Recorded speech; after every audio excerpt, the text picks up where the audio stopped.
Hello, stream. Stream Hey, can how's hear it you going? too. Hello.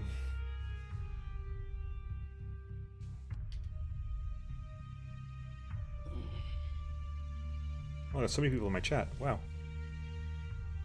Yeah, look at you go. Look at it goes. I can't even keep up with this. I'm not used to having people in my chat. Hey, Meme. Familiar names from the Yep. Sai, Thago, Discord. Thin Bear, Shadowy, Sunders, Aura Knight. Fantastic. 59 viewers and counting. I'm sure a bunch of people have some different handles. Yeah, it gets tricky when I can remember. Hilarious, Admiral Q, Skypion, Comes, Night Chi. Hey, Boscaro.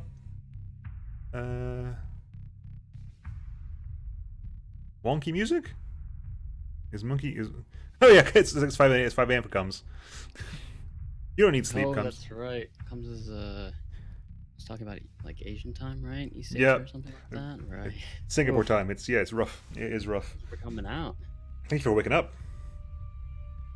Tartfoot's saying that I'm low in volume. Oh, okay, I'll boost you up.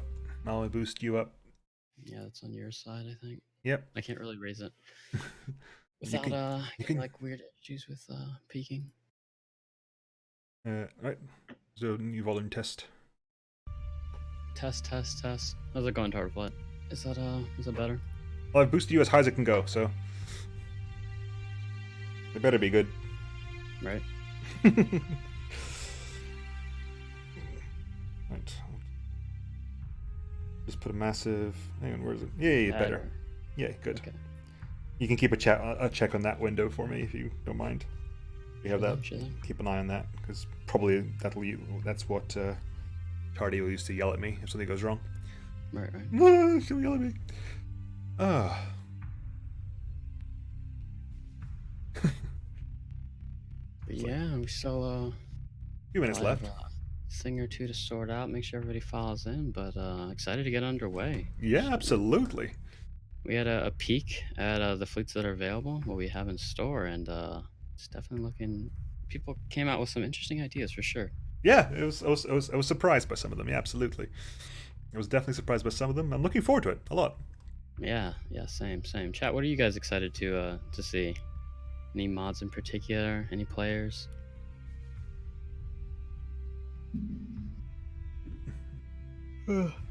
BlackRock. Ooh. Yeah, if you want to plug yourself before we start as well, you can plug again at the end, but just give a plug away. Okay, yeah.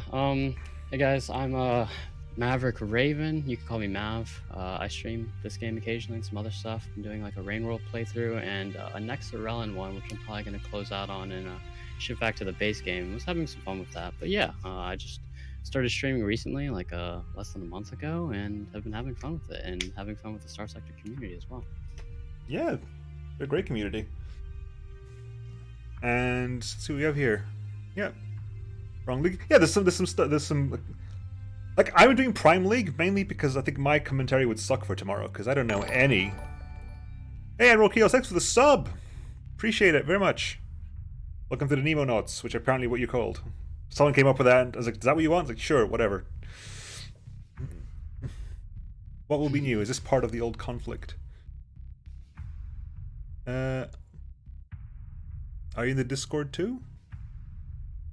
Yeah, I am. We're under the same username. Yep. Underdogs is going to be meme. Oh yes, the Singularity Torps is beautiful. Oh my god, the planet is moving! The planet is moving!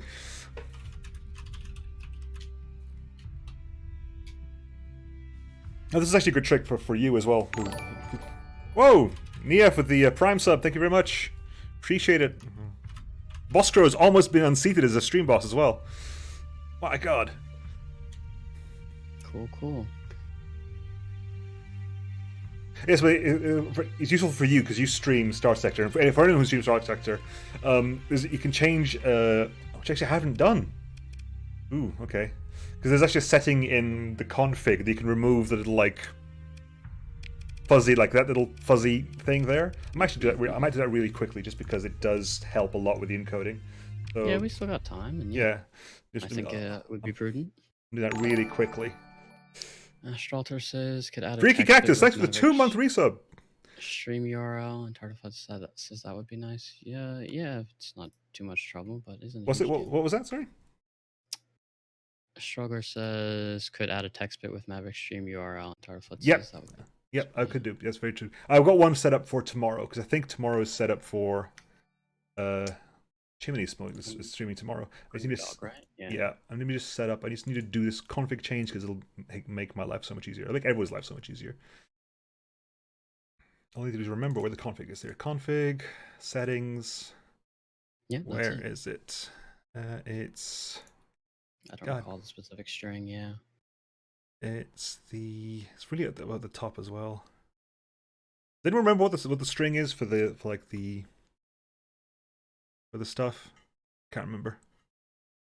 Am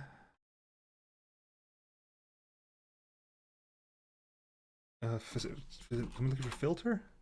Well, sound filters? No. Music filter? No, not sound filters. What is it? Someone, what's the setting? The Is it overlay? It's not overlay. What is it? God, I feel really shoot. Yeah. Professionalism. Enormous. Professionalism. What's it called? Should have figured this out before, but this is just a fresh install, so I'm trying to regulate. Not campaign radar. Is the damn relist? The damn. Where is it? Where is it?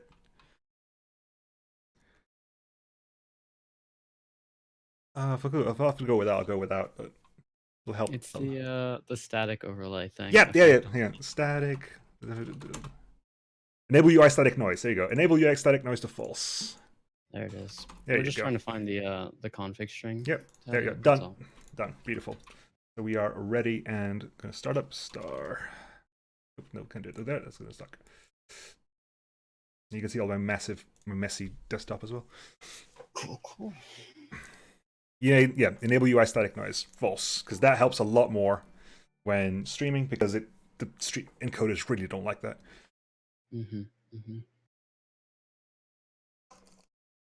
Classic Oberdin problem, if you're familiar. I haven't actually played Oberdin yet. I'm dying to actually, but I haven't actually played it. I heard it's fantastic. Yeah, it is. It's really cool, but also looks very odd on stream at times, depending on what you're looking at. 72 watches at the moment. This is amazing. Yes, and those 72 watches are here for Starsector, right? Absolutely. 73 now. I expect Meme to count every single one of them. Morgan says Starsector is an international game. It is.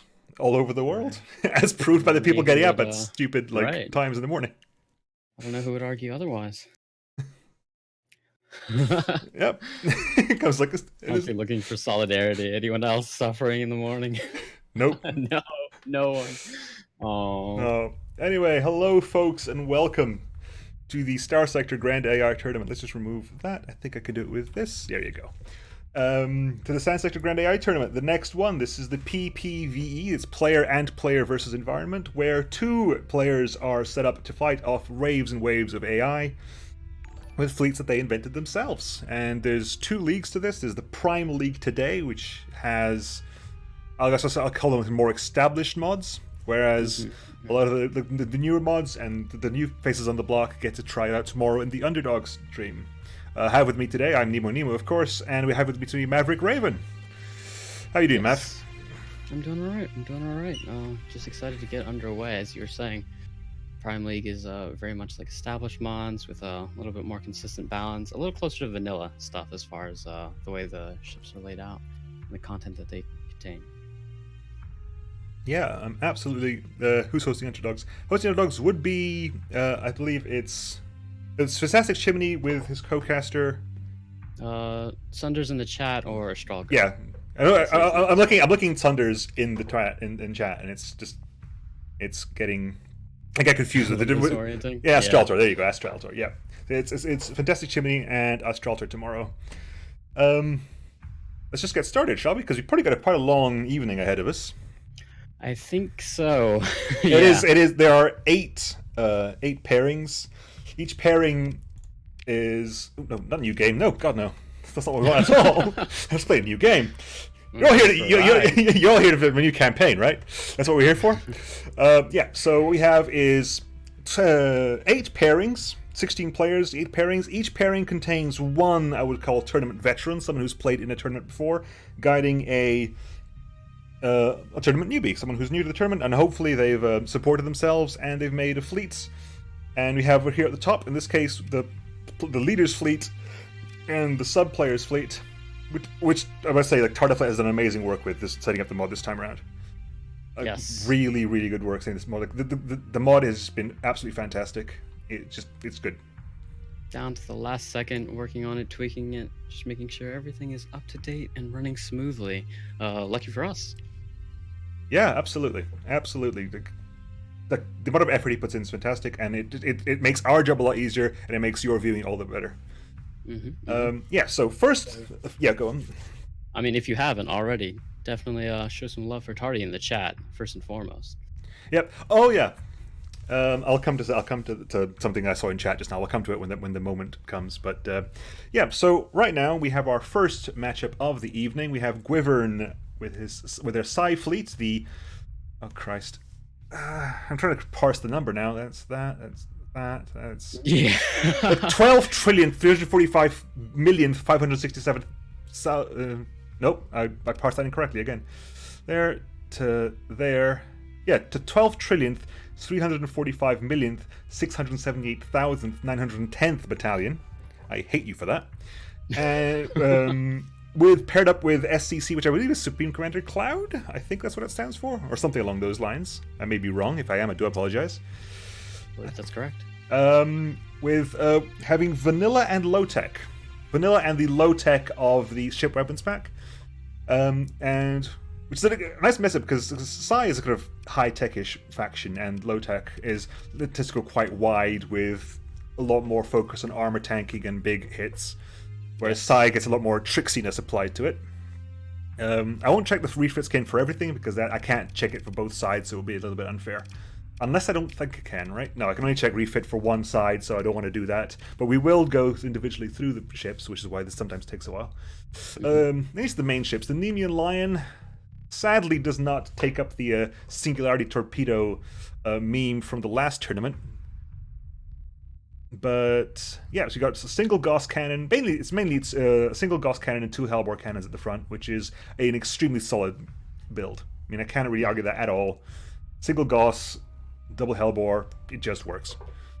The hull itself is very impressive with the armor plates feature that a few ships have, where pieces of the ship come off, and it has a interesting fortress mode that I'm sure we'll get to see the Lion's Hide, as we see there. Yeah, absolutely. Lion's Hide, where the plates just retreat in and just defend against anything that comes from the outside, and also helps with venting at the same time.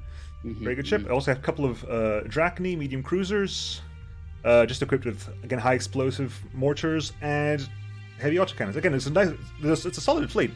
Mix of kinetic and high explosive on the ships, and a couple of the Argus support cruisers with some MRM missiles, but also bearing a couple of Stygiaire attack wings either, because nope, never mind. I was going to say something about borrowing other people's fighters, but that Stygiaire is in fact a Scion wing. And on the Communist Clouds, which is done by SCC, which apparently doesn't stand for anything according to chat, we have a Mora class, the low-tech cruiser class carrier with a couple of Perdition wings, a couple of Typhoon Reaper launchers, railguns, light mortars, borrowing the Psy miniguns as well for some point defense, I'm sure, especially with the integrated point defense AI. The Naemo needle miniguns make for very, very good point defense. Definitely the centerpiece of the fleet there. Yep, and then a solid Dominator with a Hephaestus and a Mark 9. And Mark 9s and Hephaestus, yeah. That's solid. That's solid. Again, with the IPD AI with nano miniguns and some flat cannons as well. That's a lot of really nice point defense on that. It'll be able to shield other people as well. We have a Vindicator S class with, of course, the double Gungnir cannon, so it gets very high explosive on you. And 4 harpoons. I'm very excited to see this ship. Harpoon MRMs with expanded missile racks. There, very nice. We have some Enforcers, double heavy mauler HVDs. Again, solid ships all around. Harpoons and sabos and flat cannons. I'm very. These are nice ships. These are very, very nice ships. They're both the same. Yeah, they're both the same, and they're very nice. This just works. We have here Condor light cruisers, light defensive carriers, with some couple of Drake interceptor wings, a Vanguard with a Hellbore cannon, and a couple of Lashers as well. Managed to squeeze in some frigates in there with some expanded missile racks, Harpoon, and Sabos. Again, really nice, Lasher, really simple. Always a solid frigate, yeah. Yeah, if people ask me what is a good frigate to start the game with, a Lasher. You cannot go wrong with a Lasher. Absolutely, absolutely. Lasher is just a really strong fighter. Broadsword, Edition bomber wings, and Drake. These Drakes. And the Drakes, which I believe is a ship weapons pack fighter, because I don't recognize it. So it's got a light Devastator cannon, so very interesting. Anyway, we shall begin with the first round. It's Wyvern Psy and SEC's Vanilla plus Low Tech. I think so. Oh, wait. Ooh. Chimney's saying that I'm about half as loud as you and probably won't be audible over the in-game noise. I don't know if there's anything you can do about that. You've already tweaked it. I can lower the in-game noise about as best as I can do. I'm like, okay, I'll just do a double check. I'll lower the in-game noise a little bit more. Not going to be great, but whatever you need to do, yeah. We'll just do that, and then we'll push on, shall we? Here we go. Right, let's begin. Round 1. Fight. Cancel. And we have here, again, the changes that's been done this time. Fleet 1 appears on one side, Fleet 2 appears on the other as an ally, and then the enemies appear from the top, which in this case, if I just quickly zoom out as much as possible, where is it? Ooh, hang on. Pause. There you go. Wait, hang on. Paused. Control's not working. Hang on. 1 second, folks. Again, professionalism. It's control, right? No, it hasn't changed. I hope you check the new shortcut. Press the right control. Right control. Right control. Right. Okay. My bad. Whoops. Whoopsie. Thanks, Jailbass, for the sub. Appreciate that very much. Right, let's get back in there. My apologies. I was being professional. Right free cam, link free cam. There we go. We have on this side here, we have the. Hang on 1 second. Zoom out as much as can. There we go. Link free cam. There you go. And let's zoom out. There we go. So we have on this side, on the right hand side, we have the Communist Coalition. And on the top, we have the enemy fleets, with what looks to be 3 ramparts and several of the derelict destroyers and cruisers. Of course, derelicts lacking any shields, so it'll be interesting to see what a lot of the heavy explosive does here. We'll see a lot of flares, but yeah, no shields. A lot of flares. Flares just dancing around. We already have losses. A warden and a sentry goes down because the low tech has really bunched up and taking out that cavalier. The Nemean line has went straight up and actually taking a couple of flamers to the shields. On both sides, and those shields they can take punishment, but punishment doesn't last forever. Yeah, just kind of waiting through the center there. Yeah, it's a very brave Nemean line. Oh, the Nemean line accidentally friendly fire from the Vindicator S into the side of the Nemean line. Again, to the armor, not a huge problem, but still something you want to avoid in the future. Yep. When I was trying this out, just to see if it worked, this is the match I tried it out with, and I saw some really nice cooperation between the fleets, which is kind of interesting to see what happens now, because this is the first time I believe that both fleets have been done separately as a team and its ally. So I want to see how that works with regards to last time. Thus far, the two fleets seem to be supporting each other very well. Yep. They've met here at the bottom of the map. That Drachny is just playing in the corner for a bit. But that Vindicator is doing work. The Vindicator is getting stuck in there. Nemean line is just again, a couple of Hellbore cannons. You can't really go wrong with it. Where's the Vindicator gone? I've lost the Vindicator. Where'd it go? Vindicator. They're over here. I'll make sure your nose start to fly. There's some splash stuff missing. We'll have to shift files in between the rounds. No worries. Yeah, I thought there was. Oop, again. The Dominator is finally out of missiles, but don't think anyone's even really taken much of a hit on both sides. Vindicator S, again, really good ship. Especially against a faction that does not have any shields. Well, that Rampart's getting a bit of a free hits on that on the Enforcer there, but the Enforcer's taking it like a champ. That Dominator, other Enforcer, and the Lasher... oh, that's what happened again. The Rampart goes one-on-one with a Condor, but everyone else comes into support. The explosion did damage the Condor quite considerably, however. Yeah, that Condor's going to be Oh, looking the for wave 1 is down. Time for wave 2.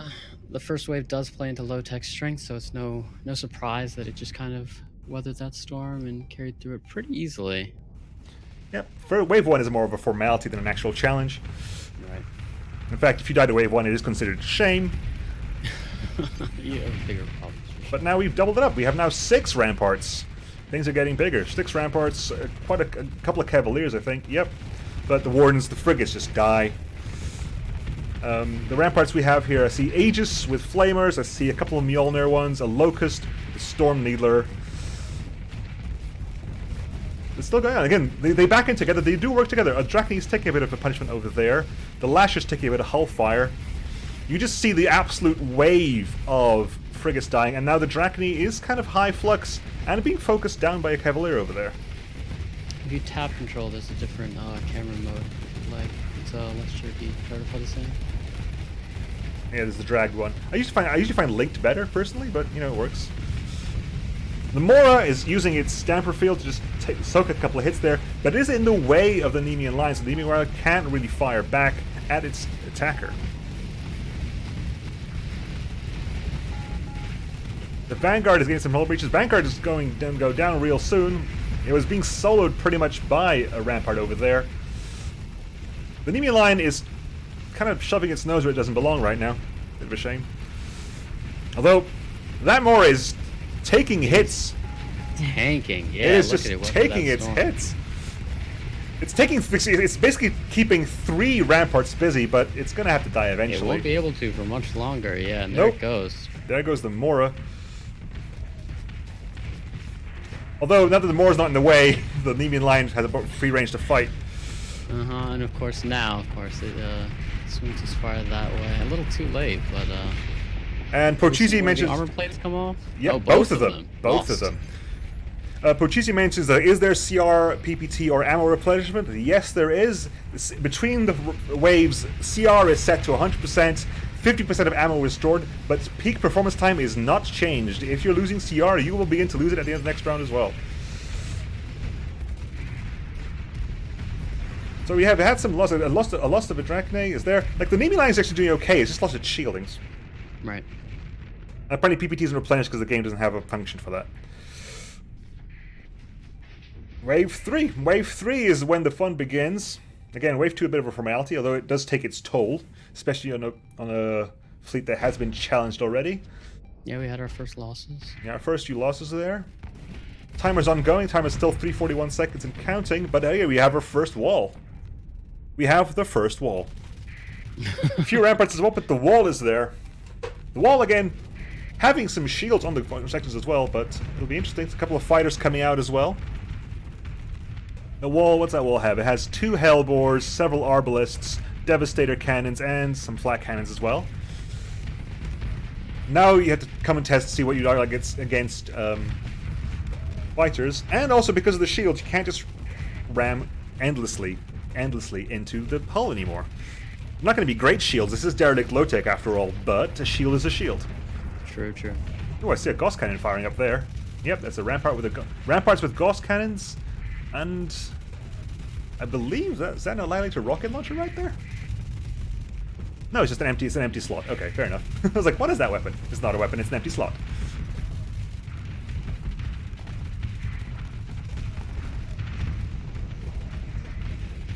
See the strike craft. Yeah, the strike craft. Keeping the player's fleet pretty busy and just kind of allowing the AI fleet to pick away at them a little bit. But fire's being traded both ways. Yeah, this is a far longer range fleet for the AI this time around. They go long range weaponry, the Gauss cannons and Hellbores, so you can stay back, put a fighter screen forward, and just you have to deal with that now. Definitely keeping the player fleet on its toes. Yep. Well, that Dominator's still probably out of missiles in sometime soon, but still does a very good job. You said 50% replenishment, I believe? Yeah. Yep. Cavalier is down. Pretty much soloed by Dominator. Oop, the wall's coming in. Now the wall's had enough of playing nice. That Vanguard is at really low health. It's going to die to the ram. Right on top Wall of it. says no. On top of the sniping ship. Yep. The wall just says no. I'm gonna flux you out just by hitting you with my shields, and then you die to the ram damage. Looks like this Enforcer is next if it doesn't back off.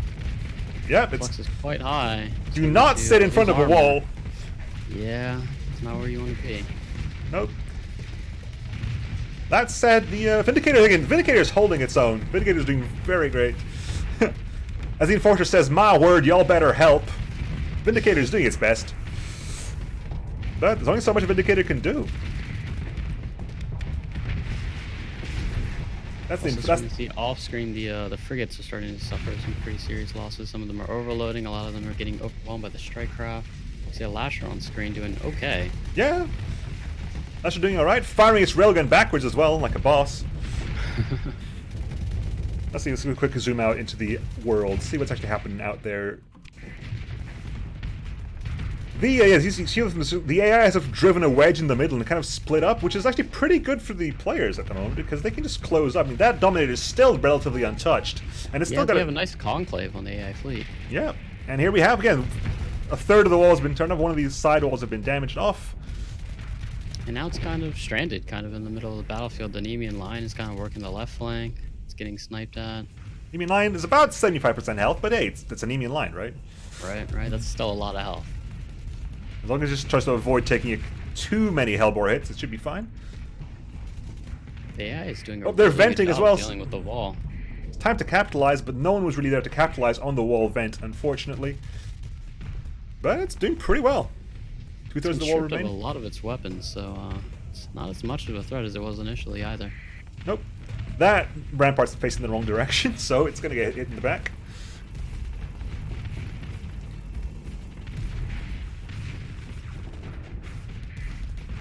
If you don't pressure Nemean Lion with a lot of different ships, because it's got a very thin shield, but it can turn it, so it can just deal with everything it can do. And here we go. There we go. That's the wall's pretty much surrounded now. Prepared using fruit juices asked, does the wall literally have zero maneuver? Quite, but just short of it seems, yeah. Well, it can move forward very quickly, like it's going to try now, but not all that even. No, I think because burnouts, yeah. The burnouts did not let it happen. It's a matter of time before that wall goes down, to be honest. But probably not going to be effective for the rest of the battle. 25%. That gunner cannon is going to do the job, I think. I mean, that coming strike craft. Oh, wave 4. Everything gets everything gets teleported to the bottom of the screen. 100% CR for everything, although again, as you see from some of these Arguses already, the CR starts going down. PPT is not replenished, but CR is. Neither is fighter replenishment stuff. That's not replenished either. How many Condors are still in play? I think it is just the one. Just the one, I think. One died early on, but it's just the one in play. One of the Drachni, but the Drachni is in really low health. Yeah. But one Enforcer left. We have now play. Oof. This thing up here. Elio, now this is your challenge. Couple of squall. Yep. Missile wave, but also that is the fun. I just scrolled up and chat goes crazy. He's like, "Yeah, you think this is okay? Yeah, it's fine until you look up." And the wall returns as well. The Vindicator has finally been fluxed out. That is actually several Needlers, it looks like, on those Cavaliers. And also several light autocannons. I mean, you have shields, but the Needlers do not care. Right. It's a lot of kinetic damage. Overload, but... Yep. Not really out of the woods yet, trying to back up. I'm hoping I get to see something else. When I tried this out, when I tested this out, to see if it worked, this is how far the fleet got, because you gotta survive the wall and all the kinetics, but then also you have to go up there and kill the mothership. It's a lot of health to get through, especially with your fleet so depleted. Yeah. They've definitely got the weapons to do it, and the ships to do it. It just can't afford to be losing ships like this anymore. The Enforcers. Some people in chat were we're observing that this fleet is a little low on killing power as far as finishing it off. It really showed in that last wave, and I don't think those problems will go away in this one. Nope. Oh, that Argus just takes 3 Hellbore shots to the side. That Vanguard took some more shots. The wall just goes in, cares not for your nonsense. Goes in, is facing the wrong way, so that's one advantage you have there. The Gungnir gets the Vinegar gets to turn it and just fire Gungnir straight. Nope, gives up on that. Decides that, you know what, I'm not going to fire at the back of a wall. That's too much like cheating for me. Nope. Well, not really sure what it wants to do either. Considering coming around on this Dominator, but not quite sure of it. Kind of facing the wrong way. Yeah. It's also got... That is the wall, by the way, with 3 Hellbores and 2 Gauss Cannons. That is a scary wall. The Dominator is kind of standing up to this thing, but it's tricky, because they're actually armed pretty much the same. They both have a Mark 9, they both have a Hephaestus. It just so happens that there's a very, very, very scary mothership over there, just pelting it in the side, with, I believe, are several heavy... No, it's a Hellbore. It's a Hellbore. Boom! Dominator's down. That's a big loss. It couldn't really do much. It was hit on multiple sides, but that's a big loss. It is. Where's the support cylinders? Well, it's tricky. It's not as if there's enough to spare here. I mean, the Nemean line is doing its best, but it has got high flux right now, so it can't take a lot on the shields, and because it hasn't got the Lion's armor anymore, there's not much it can do.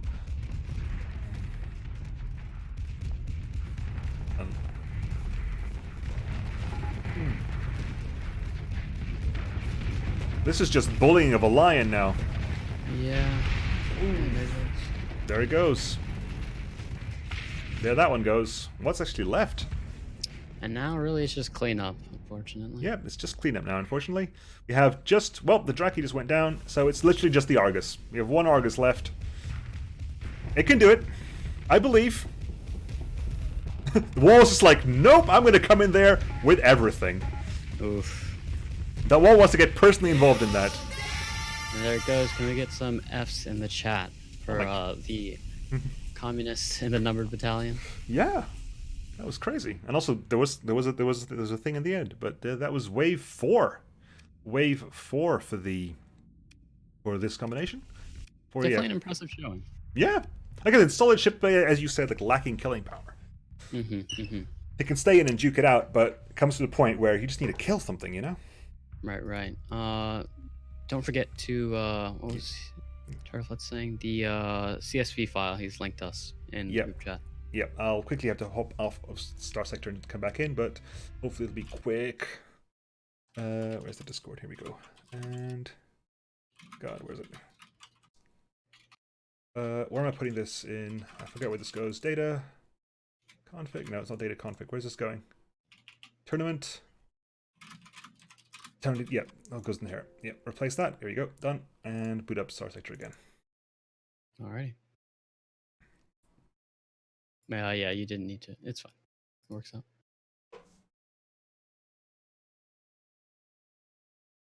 Yep. So Starsector's not booting up again. Again, for the professionalism. Professionalism! Whee!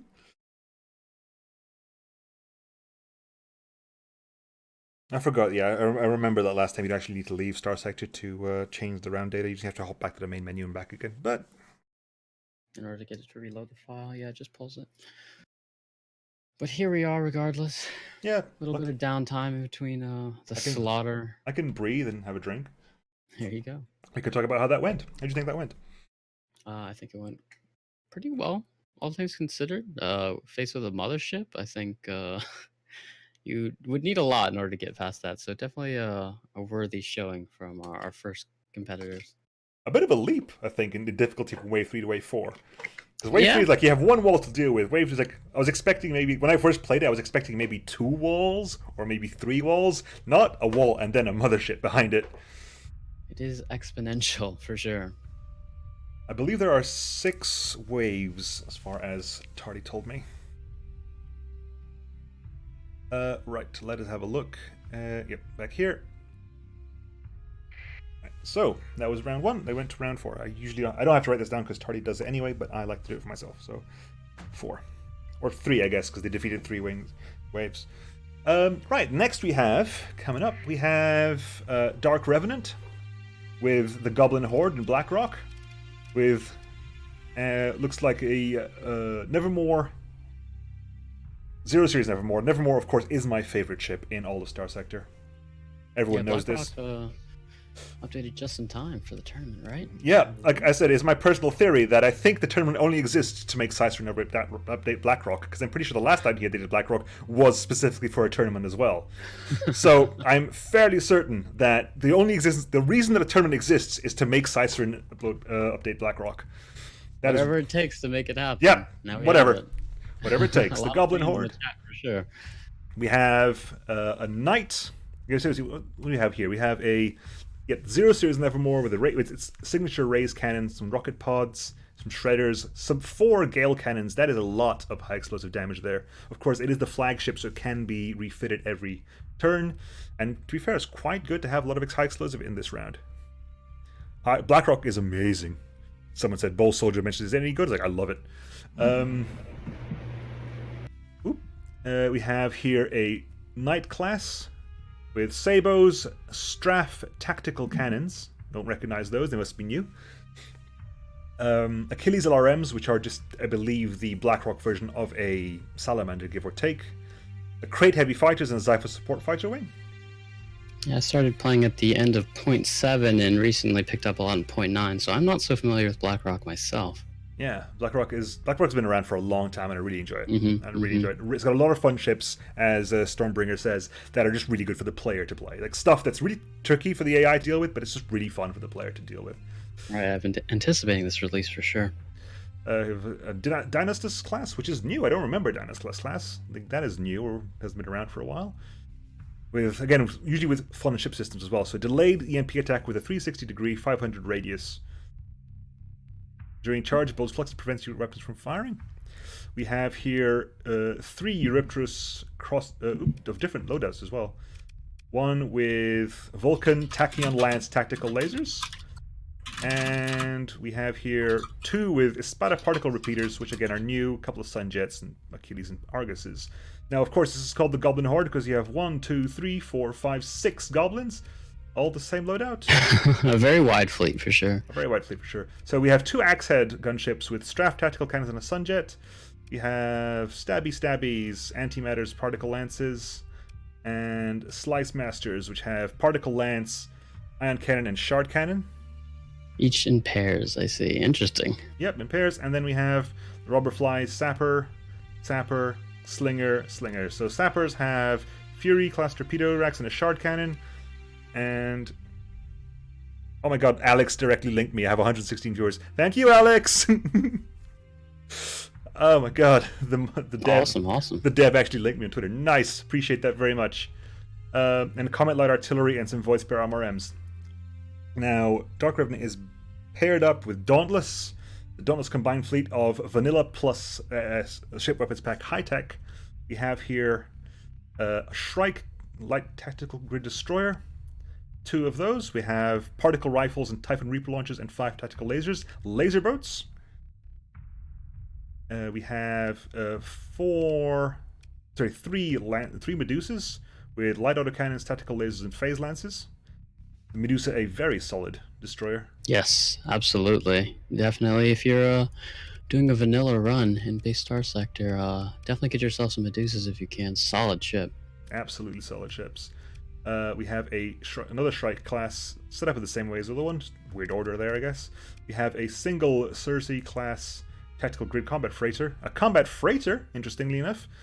I guess it was just cheap. I guess it was cheap in points with a single SRM, single Sabos, particle rifles, and tactical lasers. Laser boats up the wazoo here, and of course, I'm assuming this is the flagship, the Odyssey class missile storm battlecruiser with Locusts, Typhoons, Cypher support wings, Sabo SRM pods. Yeah. And anything, everything. Yeah. It's pretty good. Dark Revenant actually took the hit there, went for less points. The leader can only go up to 450,000 points, whereas the second can take up any remaining pointage. Pointage? I said pointage. We're going to keep with the word pointage. I like the word pointage. I think pointage works, yes. Pointage. Why not? Yeah. Is that an empty fighter bay? Who's got an empty fighter bay? Who's got an empty fighter bay? The The Odyssey's only carrying one fighter. Just the Zephos, which are excellent. Right. Well, let's see what happens. This should be an interesting one because they went very wide in the Psy. Psy went wide, just like not Psy. Psy went short and low tech went wide. This time, BlackRock went wide and high tech went tall. So let's see how this works out. Apparently, one of the Zephos wings was sacked in order to save on credits. I'm gonna have to let that man go. Yeah. Zoom out. Bonus versus DR and DR. Let's zoom out as much as possible. Go to the linked free cam. Get an idea what's happening over here. So if I just zoom out and let time pass, we know what the wings. We know what they are. Some nice, again, with some really weird play. Like the BlackRock has decided, you know what? Screw fighting. We're going to go pick up the points. The points are clearly more important than anything else here. We Jump right in there. We need that command network. It's very important. Look at all those beams fire. Yeah, the Shrikes are getting very aggressive. The Shrikes, in my experience playing them, that they are, they just go in. Like they are very aggressive ships. Yeah, it's a risky ship too because of the way its shields work. It can get caught out if it's poorly positioned, and it's very maneuverable, but perhaps too maneuverable in some cases.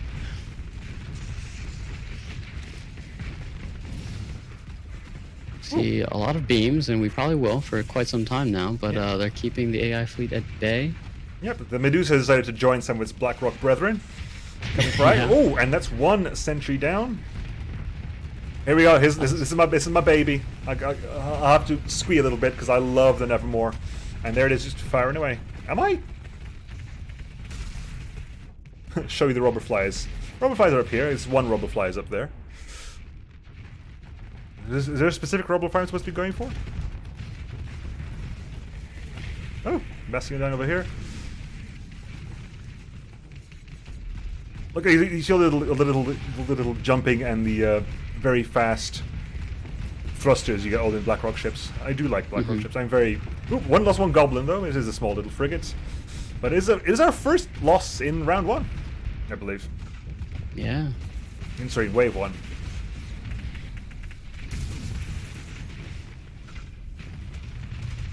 Well, that's a lot of high explosive coming out the Nevermore there. And lost the burst jets as well. Makes it a very a lot of BlackRock ships are very maneuverable just because of all the bonuses they have. Right. But as you said, the first wave is kind of a formality. Interesting to see a loss so early, but it's kind of what you get when you let the AI manage everything, and it is a rather minor ship in the grand scheme of things. That's just bullying. That's just bullying. That is. Yeah. That is just bullying. The entire fleet. Yeah, and this is the multiple. This is the Mjolnir, the Heavy Flamers, and the Locust Storm Needler wings. So again, very aggressive. But I wish you'd look at all those flares go off at once. A single missile comes on, and all the flares come say hi. Oh, this is the SO way. There you go. Thank you, Morgan. Apparently, all these ships now, all the enemy ships here have safety overrides, which makes them incredibly aggressive. Because get in your face and do damage. That's the point of the SO.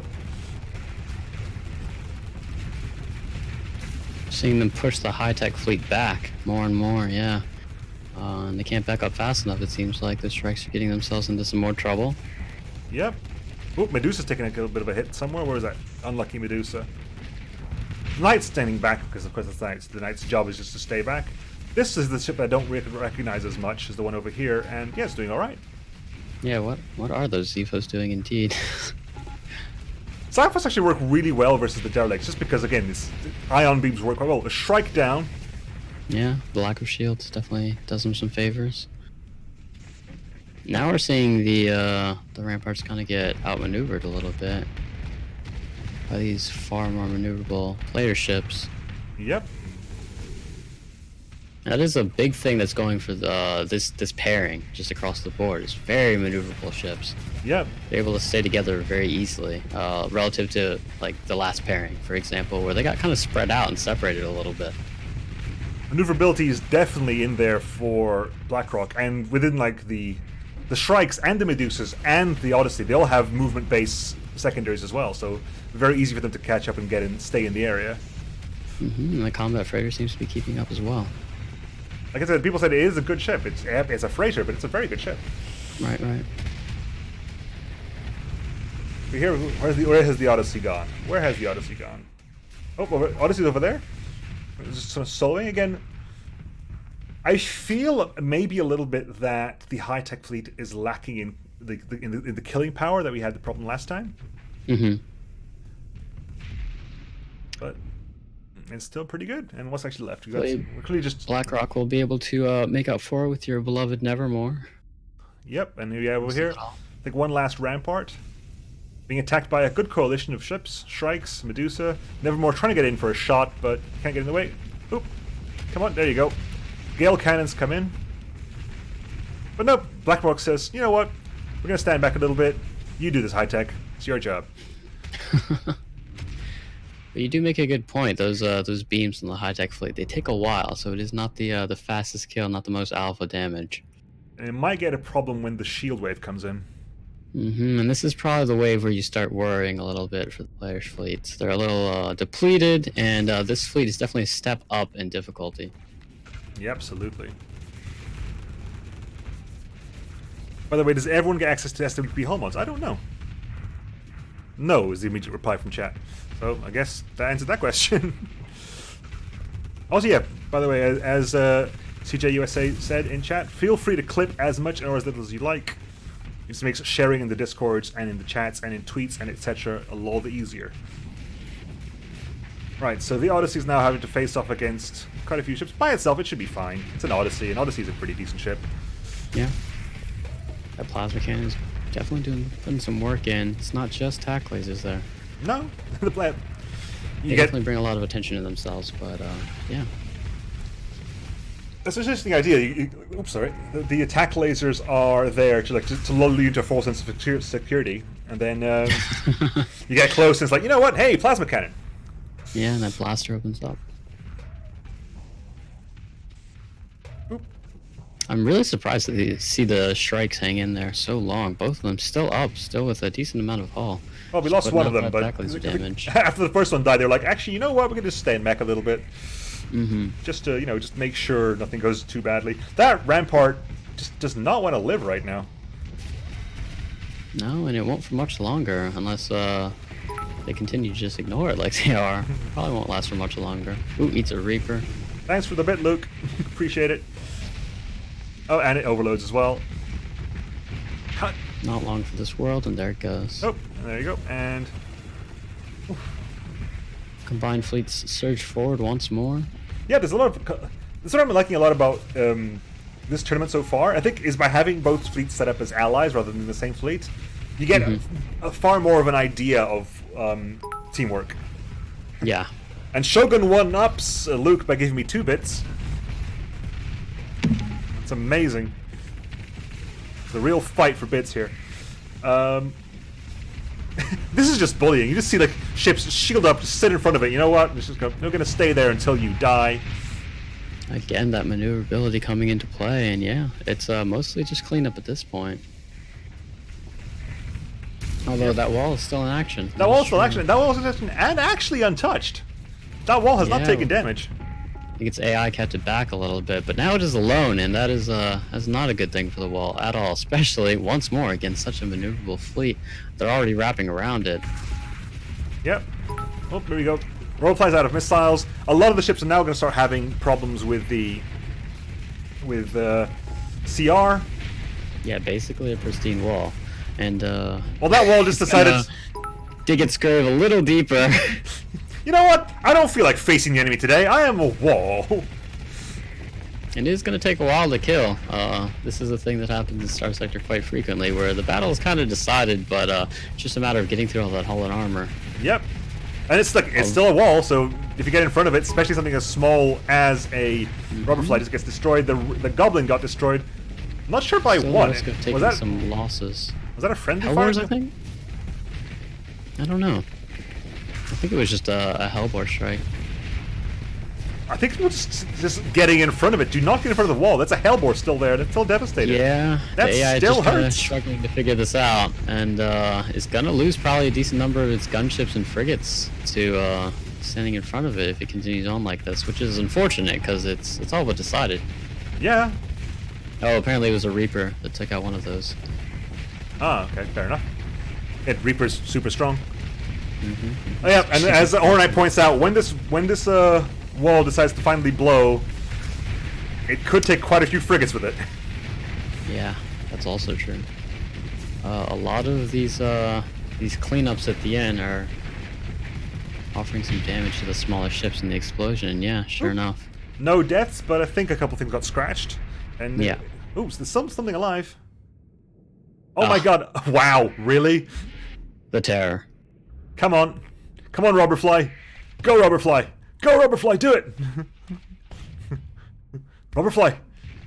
Oh, oh no! No, Robberfly's gonna die. Oh, got hit again. Looks like the Goblin's gonna come bail him out. Oh, maybe not. Maybe not. He's kind of on his own. Goblin just said no. Admiral Engine's Kiel with back the online. 1,000 bits, absolutely taking first place. Thank you very much. Appreciate it. Oh yeah, there you go. New wave, and oh, this time the mothership seems to spawn actually further forward, so maybe get actually involved a bit earlier on. Yeah, slightly different formation. The initial spawn is kind of interesting. The strike decides, so you know what, I'm a strike, I should be going forward, and immediately regrets it by taking a Hellbore shot to the side. A lot of lasers, a lot of IPDAI, gonna be a lot better for dealing with all the strike craft coming out of this enemy fleet. Yep. Makes it actually almost trivial relative to our first showing, so that's definitely interesting to see. Some squalls coming in. Oh my god, this is great fun to see. I mean, oh, again, I think they're a better place than some of the other, the last pairing we had. I'm not sure, again, I'm not sure if they'll defeat the mothership, but at least maybe get how do to you the mean? mothership. As in, like, they might last long enough to maybe start attacking the mothership. Yeah, I think so. This fleet definitely is showing some endurance in the way it like positions. It kites back a little bit. It lets the AI make some mistakes. It makes some of its own, but generally it's coming out on top in the trades, right? Yeah. We're bleeding the occasional goblin here and there, but the Odyssey's holding its own very well. And they are just goblins. It could be much worse, right? The Medusas are staying in there. The Odyssey's still there. Strikes are standing tall. Yeah. Yeah. And all of the BlackRock capital ships are in very good shape as far as I'm aware. Yep, I think we're down to maybe one goblin now. One or two goblins at best. I can see two on screen. Medusa went down. The Dynastus went down eventually. It is, of course, an SO Dynastus, as someone pointed out to me. The Xiphos have been doing a lot of work. A lot of work. Yeah, the Xiphos have been doing a lot of work. Xiphos is a solid support ship, fighter. Like, Absolutely. Absolutely. you cannot underestimate what a Xiphos will do to a fleet. That wall, again, I like aggressive walls. Like, that's the kind of the point. Just get in their face and just start shooting. Making a lot of space for the AI The fleet. Nevermore is now going to start suffering CR problems. It is, of course, a cruiser, not a capital ship, so it will start losing its CR right about now. The Medusa is getting hit. I need to follow these things. This fighting is not happening where I think it's happening. Yeah. There We we have go. a lot of ships strung out along the left flank, but most of the fighting is here on the right. Yep, and here we have actually the wall and two ramparts and a cavalier have actually managed to group together in the corner and actually pin both flagships and a couple of goblins and a Robberfly here. But Yeah, hemorrhaging destroyers out of the high-tech fleet. That is a strike there, two Medusas, I believe, and their combat freighter. yep, and they're All gone within the space of maybe 20 seconds. Yep, that's a really good pincer from the AI. The wall just kind of pushing them into that corner, and there it goes again, kind of chasing after the Odyssey Oh, here. look at that! Look at that! Look at that needler fire! So it's right on top of that destroyer. Yep, absolutely, just completely gets wrecked by all that destroyer, by that needler fire. The maneuverability of the Nevermore let it run away, and it's got a lot of high explosives. So it does work out. The Odyssey is going to have to square up against the wall eventually. It's going to have to get in there and help out because they are just bleeding ships now. Yeah, and Although that- Nevermore's working that flank, but the wall here is standing tall. Do you think it's about to lose that side? Yeah. Yes, about to lose that side, which means it loses one of its Gauss cannons and two, I believe, of its heavy Hellbores. So that'll greatly reduce the power of that. Mm-hmm. And the maneuverability of the Nevermore is really helping out, although it's at 45% CR. It will start suffering CR problems pretty soon. Yep. And then the Odyssey just goes, you know what, I'm going to start attacking this rampart from the back. Because jumps on top of it, yeah, but it kind of abandons its attack on the wall in doing so. Which yeah, a little not sure what to do here exactly. Yeah. And of course, we have a problem here is that the mothership is in play, and it's just basically planking the Nevermore, which is on 38%, and that's not going to go any higher, not until this wave is over. And it's flanked on two sides. And getting support fire coming out from it. It's not particularly dangerous, especially like relative to the wall. The wall's definitely putting out more damage, but you don't want it planking at you like that for sure. It's really and the wall manages to turn around and get behind the Nevermore. Ooh, and that Nevermore is getting... pincer. And look at that bomb wave coming in as well. That's a scary bomb wave. Ooh. There goes the Nevermore. There goes the Nevermore. Just the Odyssey. Just the Odyssey. Odyssey is again losing CR as well, so that's going to not last forever. Yeah, the Odyssey is very timid. I wonder what AI they have running that, but yeah, it has lived. It's survived because of that, but now it's also alone because of that. Yep, there's a single goblin left. The Goblin Horde does have a single goblin left. It looks like. Yeah, I mean he's there, but is he there? Oh, that Odyssey, that's a pummeling. That's a pummeling. Yep. That is a pummeling. Doesn't want to risk overload, but then has to drop its shields, and there it goes. And now there's a goblin. Now we have a goblin. What else do we have left? The goblin, and there's the Night Chase over there. Is it a Shrike? Oh, Night Chase. And a Shrike as well, yeah. Not a Night Chase, a Knight. Night Chase is the person. Sorry. Appreciate that. Sorry about that. Night Chase is the person who's next, which has got a name written down, which is why I read it out. But a Knight class, which is, again, taking damage. Fleet's in full retreat now. It actually cannot retreat, but it'll try. Right. Which is an interesting little AI quirk we may see once or twice when these smaller, more maneuverable ships live. We'll need some time here a little bit. I don't know if we can... Did you install the speed? Yep, no. I'll speed it up so we can go... Just see. Again, I think I'll move over to see what's happening on this end, because they actually have no CR, but again, it hasn't actually been touched. Could still score some points, yeah. And we've been going almost for 1,000 seconds now, so it's pretty good.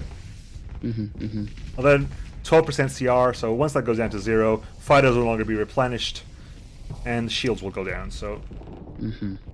Already suffering some serious engine malfunctions, it's looking like, which is messing with its maneuver. And yeah, it's all but dead in the water at this point. Oh, there it goes. Okay. Yep. Yep, there you go. Yep. I was going to speed it up a little bit because this is just a formality now. The Knight's taking everything. I think did the Goblin actually die? I didn't actually check. No, the Goblin's still up! The Goblin's on critical malfunctions, but the Goblin is still alive! No, yeah, I see its signature on the bottom right there. It's dancing away still. The Goblin's... Is the Goblin gonna die? Yeah, okay, we've hit 0 CR at this point. We've hit 0 CR. The Europe Truce is at 30%. They're killing themselves at this point with explosions. The mothership is coming over to finish the job. That Goblin died to 2 ramparts, 2 cavaliers, and what was left of the wall. But we have, yep, over here, they've got no CR, so again, just a formality. Yeah, the Goblin definitely distracted them for a bit. Took up a decent chunk of the fleet's attention, but these ships don't have enough CR to really do anything with that, and it's over. Yep, it's over. Again, also round 4, or wave 4. With about 1,000 seconds of the clock as well, not too bad. But you see, there's a huge amount of destroyed here. But again, it's that wall, and it's being backed up by that mothership. Also hurts it a lot. Yeah. Oh, you get another drink.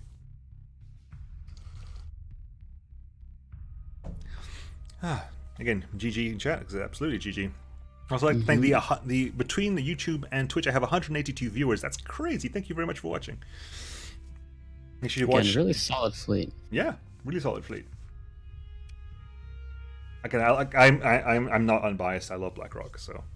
I got like full disclosure. It's full disclosure. Yeah, comes like 2 teams at 6 a.m. It's like, yeah, we gotta maybe speed it up a little bit more, otherwise I'll be here until 1 in the morning. I really like that pairing. Yeah. Next, So now we've got DME. We're making a point here. What is the fleet's name there? yep, DME, no fighters needed. Oof. Night Chases DME, no fighters needed. A couple of Baikal Brone variants. Aegis flat cannons, shock artillery, Jongler ESADs, Frapper torpedo launchers. Again, has the armor plating. Well, one of them does, at least.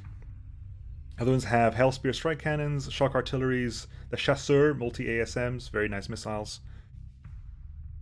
So the Tonnerre, which was not there last time I played DME, so standard missile cruiser, with the Martlo MLRM launchers, the Grad TBM-10s, don't know what those are, and Voltigeur ASM-5s, very nice. And we have here a couple of Wanderers, which are lovely ships, a couple of Tunguskas, and a Buria-class Sonic frigate.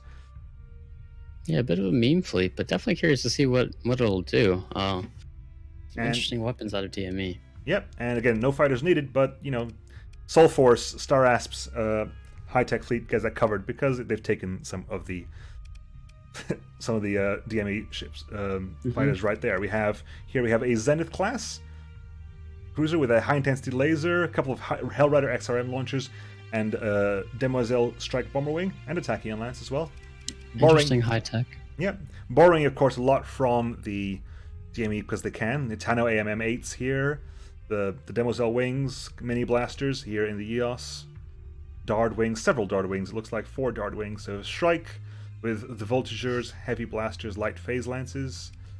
Yep, 3 of those. Yep, we have 3 Archons, all Karasu types with phase lance, 2 hybrid blasters, with Sabos and a Dart Wing because they've all got converted hangars. These are Archons with converted hangars, and we have a single Wolf with an antimatter blaster on it. That is the kill potential we were talking about before. Just be able to get in there, just do damage. Right, the mascot frigate. Alrighty. Yep, let's go straight in. Yeah, let's go. Zoom out as much as possible, and then go to linked free cam while we start. And we'll do this, because it makes it easier just to speed up a little bit until the fighting starts. Then we see some fighting up here, and then you go wham. The fighter wings coming in, dropping off their torpedoes, getting burned off to flares a little bit. Yeah. A lot of multi-missiles coming in the side of the DME there, so a lot of dropping off, a lot of distracting the point defense flares. Daggers coming in as well. Shrikes being aggressive as ever. Yeah, but if you're a Shrike, that's the point. You got one job, it's just to get in there and shoot things. And a very different fit out of these Shrikes, notably. Not the attack laser spam. Yeah, definitely not as many laser boats as there were last time. Which is always nice to see.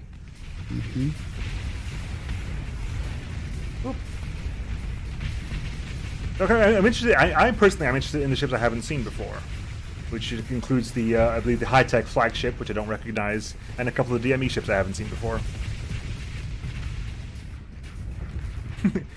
A Ciceren says, nothing makes me happier than watching a Bastion on a shitty ship that it is being targeted by a full bomber strike and ignoring it because it's basically a PD machine. A lot of Atropos is getting through, even in spite of all the flares. It's definitely going to do this fleet some favors, clean up this first wave kind of quickly, and yeah, some good kill potential here, it seems like. Well, we need this consistency. Yeah, the Atropos, again, those will give the kill potential, like the big one-up damages. The Damsel Flash coming in with their own rockets as well, so...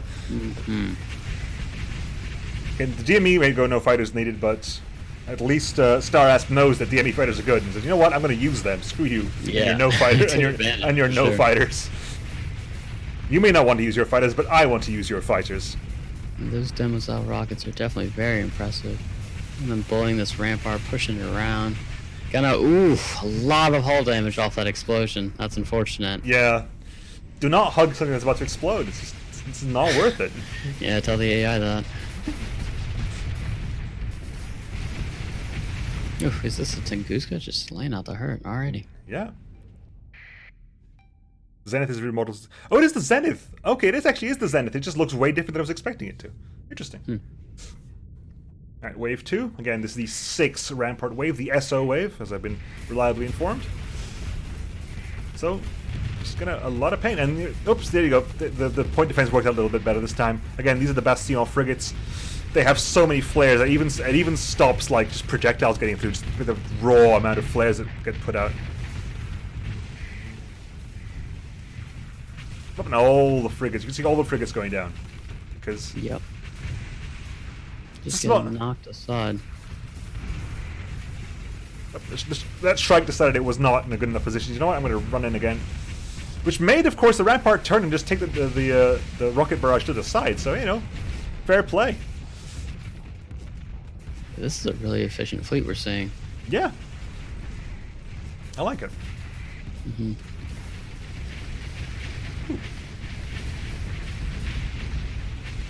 Yeah, that Rampart kept getting hit in the side by the I believe they're perforator rockets. Yep, that the Demoiselles have. That really hurt. I mean, they just hurt. They just get in the back and hurt. I think it fires a barrage of 16, no, maybe 32 of them. It's quite a bit of damage. Yeah.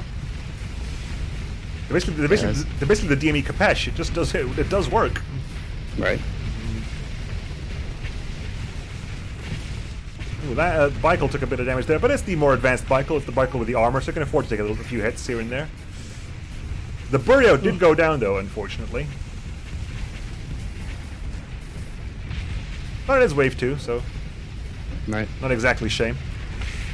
Born taking it's one of the armor panels have come off the Born over there, so but it's been joined by the Wanderer.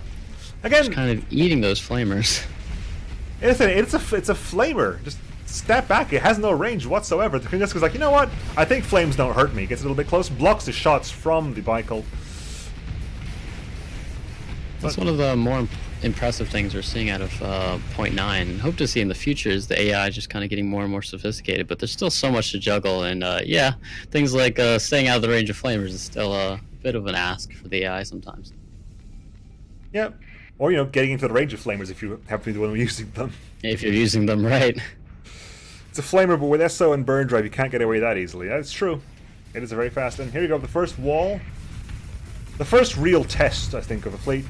Because even though they get past this point, it does do damage. It does hurt. The last time we saw those tack lasers really come in handy for this, and we're seeing something similar here. Not as many, but No. they're definitely keeping the fighters at bay. Yeah, I think the Zenith has tack lasers, but I don't think anything else really does. Not in the same amount. The Brone took a bit of a hull breach there, because, again, it's lost its frontal armor. Even without the DME fleet, seems to have enough PD definitely to weather it. Yep, micro Now beamers they're, again, very good PD. And now they're dishing out some of their own hurt. Oh, that not Rampart, sorry, is that Berserker, I think?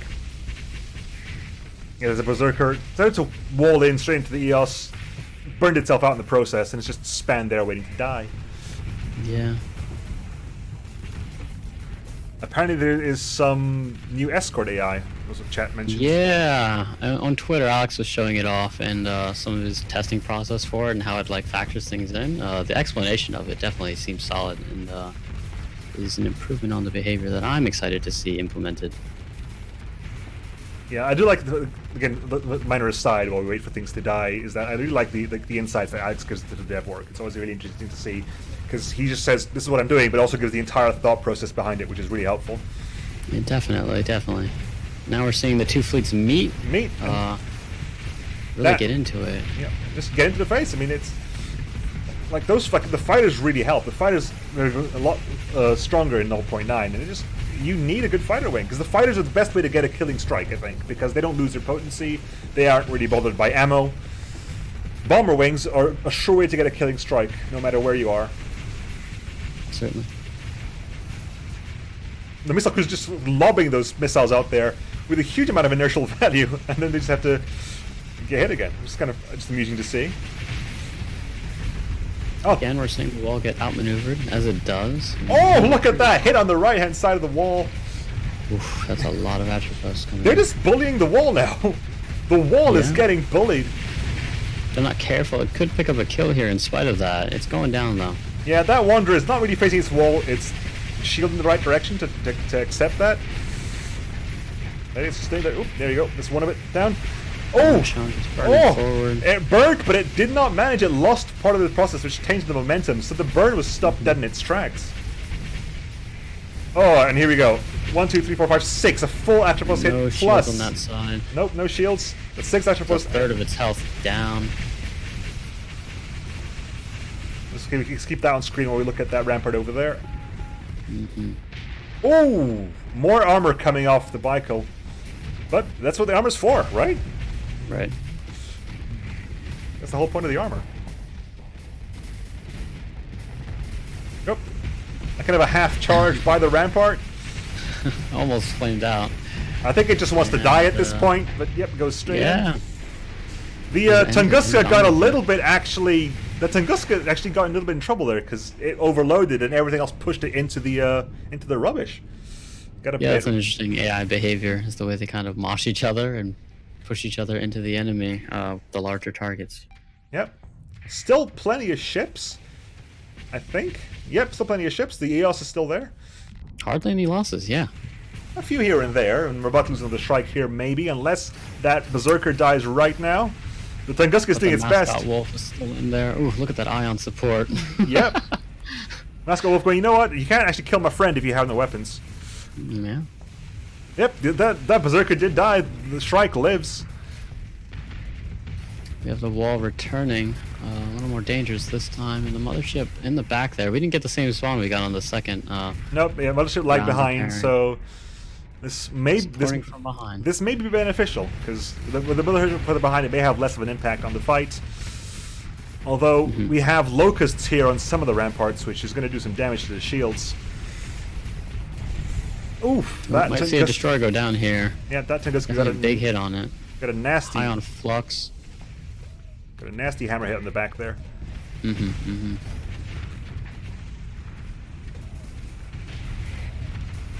That is a scary, scary wall. It really is. And the ion torpedoes as well doesn't help. Oh, got a rampart coming in, deciding, you know what, I can take this. Immediately going, you know what, maybe I can't, and just like, oh, actually, I'm just gonna sit here. Yeah, but it's kind of stranded there, and it looks like it's gonna get swarmed on. A lot of ships turning their attention to it, even ships that maybe shouldn't here. Oh yeah. no. Dear Mr. Bikel, you have a wall to your left-hand side. Please try to care about that. Doesn't. It's taking multiple Hellbore hits to the side. That Bikel is not for this world. That is, no. It's not for this world much longer. That is going to be a dead flagship, I assume. The last second turns his attention to the wall, but far too late. He's got armor. Not enough, apparently. The armor only lasts for so long. Ugh. I think it had lost its engines? Maybe, but yeah, it just got... it decided, you know what, I was going to help my friend here. Maybe a little bit too much teamwork. Too much teamwork, oh no. Oh, the wall's lost one of its things, which means like its charge actually turns it slightly. Going for the frontline EOS, the EOS just goes, you know what, I can still attack you. I've still got an ion beam. So it's moving around to its rear. The Zenith gets behind that. That's a high intensity laser. That's going to hurt a lot, as is the Tachyon Lance, straight into the back. Burning off that armor. Burning off the armor. Yep, there's got no armor at the back anymore. Keeping the engines down too, yeah. It's that is a dead wall. This might be the first time that this wall has actually gone down. Is it? I believe you're correct. This is the first time that this wall has gone down. Yeah. Which is very, very good for this fleet so far. Maybe not just a meme, huh? Hey, maybe not just a meme. Maybe the lack of fighters. Maybe that's the real answer. The DME is the lack of fighters. The key? Yeah, just don't use fighters with DME. Ignore the fighters. The fighters are a trap. Just let your friend use your fighters. Although, here we have the mothership's actually turned its engines on now. It's going to come in. So what's actually left? We have maybe one Rampart, one Cavalier, and then it's just the mothership. Yeah, and it has like a lot of strike craft to spit out, and ion pulses coming through. But besides that, it's really just like a slab of metal. I don't think it has a lot of killing potential, really. So no, it'll just be a matter of time. What was it? One Hellbore here. Got an ion pulsar over there. Like, it's really good for support firing for putting out the perdition bombers and so forth. But if you get with the wall in front of it, yeah, this thing is dangerous for sure. But this is, yeah. But look at that. Maybe some damage here. Some of the modules are already starting to die off. Front, that's the ion pulsar down. That's the Hellbore is going to go real soon, I think. If the Hellbore's still there, I think the Hellbore might be a permanent one, but Yeah. Strike. Oh. That's right, because you know what? I'm gonna sideswipe you. But no. Interesting physics going on. The side? Yeah, they're just tearing down that mothership. Who's a strike and a wanderer to deal with this rampart over here, although there's a lot of bombers over here just coming to say hi. Yeah, it seems like the strikecraft are focusing on that. We could see a few losses before the end there. Yep, especially if that, for some reason, the Baikal wants to put it pointed shield towards the Cavalier. There we go. Interesting behavior out of those ships. There we go. Oh, there you go, disabled. The mothership is down, and it's also surprisingly not the last thing to die. This is the first time we're seeing the end of Wave 4, I believe. Yeah, we will about to, anyways. Yep. Well, have faith in the rampart. Come on, we've had faith on like single ships so far. I think this time you have to be on the AI side, right? True. We can't just count it out. For the sake of balance. For balance. For balance purposes, we must be on the side of the AI now. Go on, little Cavalier. Whoa, Cavalier just said nope. Tunguska just said nope, not at all. I got a capacitor scatter gun, which looks really nice. You have a little bit more history with all the mod development and stuff like that. You were telling me earlier that DME has come a long way in terms of balance since its first release. It's come a long way. When the first time I saw it in a tournament, it was definitely considered overpowered, and Sorn put a lot of work into it. And it's a really nice faction. Now, I did a whole campaign where I played as the DME, and I loved every second of it. It's really nice, really smooth. I believe there are 6 waves. Ship designs. So, which I'm kind of scared what comes next, you know? This is wave 5. I wonder if we'll even see the 6th wave. The well, 5 is already. Oh, hello! Oh my! Couple of Guardian classes coming out and say hi. Alrighty. Whoa, massive thing in my chat. But yep, look at that. Couple of Guardian classes come out and say hi. I was like, whoa, hello. That's one of them with 4 Mjolnirs. Other one with 2 Hellbores and 2 Hammer Barrages. That's gonna hurt. That is really gonna hurt. An interesting pairing. Definitely That is, if they stay together. Absolutely. Look at those Mjolnirs coming in. Oh man. That is painful. That is real lot of pain. I mean, what else is there? We have a couple of ramparts, and the ramparts and the other things are dying really easily, but that's not the problem. Yeah, the player ships are really working that left flank, which is good to see them capitalize, but these two are just scything right through the center. Yeah, and as Tago pointed out, there's also Mjolnirs backed up by Needlers. Oh, jeez. And this one's got Needlers, this one's got HVDs. There's a lot of kinetic damage coming out of this as well. It's not going to be simple. There's a lot of pain coming out of these things. Like, when you fight them in the campaign, you fight one by itself, which is scary, but it's not that bad. When you fight... Right. When it's 2 of them, plus a support fleet? That's a little bit crazy.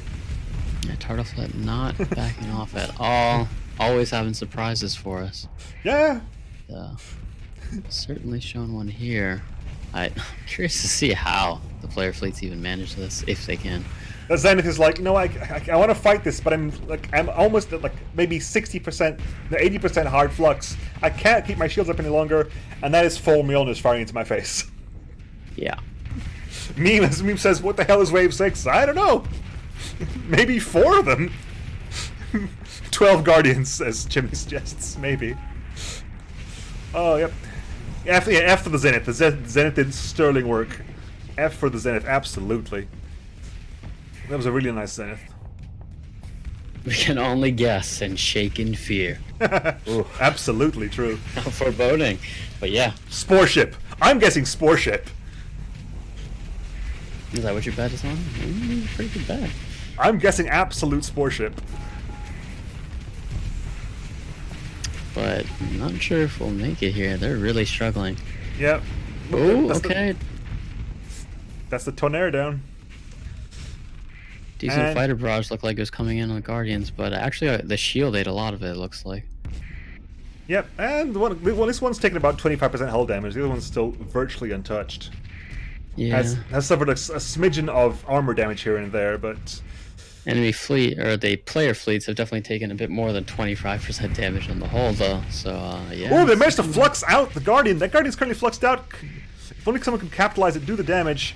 Yeah, but it's all in the strike craft, right? And it's just wave by wave, and it comes back in time, so, I guess we'll see, but yeah, there's this backup. Strike craft are doing damage to it, but it's not sustained enough damage for it to really stack up. Yep, one Turn into Archon a down. kill Oh, there you go. More. That's the flux is still high, so if it tries to block it on the shield, It's true. It's true. But now they're firing into the front of it. They don't have the flank now, and it's able to. It's taking damage. Knock out a lot of the projectiles. A little bit at a time, but it's taking damage. The other one's still in one piece though, so. Will we get to see the death of one? Maybe. Will we get to see the death of one of these? Yeah. I think that's what we're looking for here. We're down to 2 Cavaliers and both Guardians. We have a Bicol on its last legs. The EOS is about half CR. Tunguska's over there, and a couple of Archons and a Shrike. Player AI definitely playing it kind of cautious here. Wouldn't you? Yeah, absolutely. Tentatively, just kind of Bicol's down. throwing at them, but yeah. I think without without see the mascot frigate go down. Oh no! Oh no! Not the wolf, please. Shrike goes down. Oh, it gets out of there. Wolf's getting out. EOS has the front line again because there's no one else.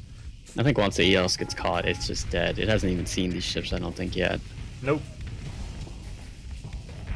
A little bit too much point defense, I think. The attributes just aren't getting through. A Cavalier has died on the other side of the map, so.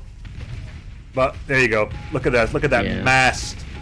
Mjolnir's coming in. The wolf did its best. The wolf went in the way to shield. Tried to tank it there, but dies as collateral. Oh no. Yeah, the wolf tried to be a boss and help out. Oh my god, look at the.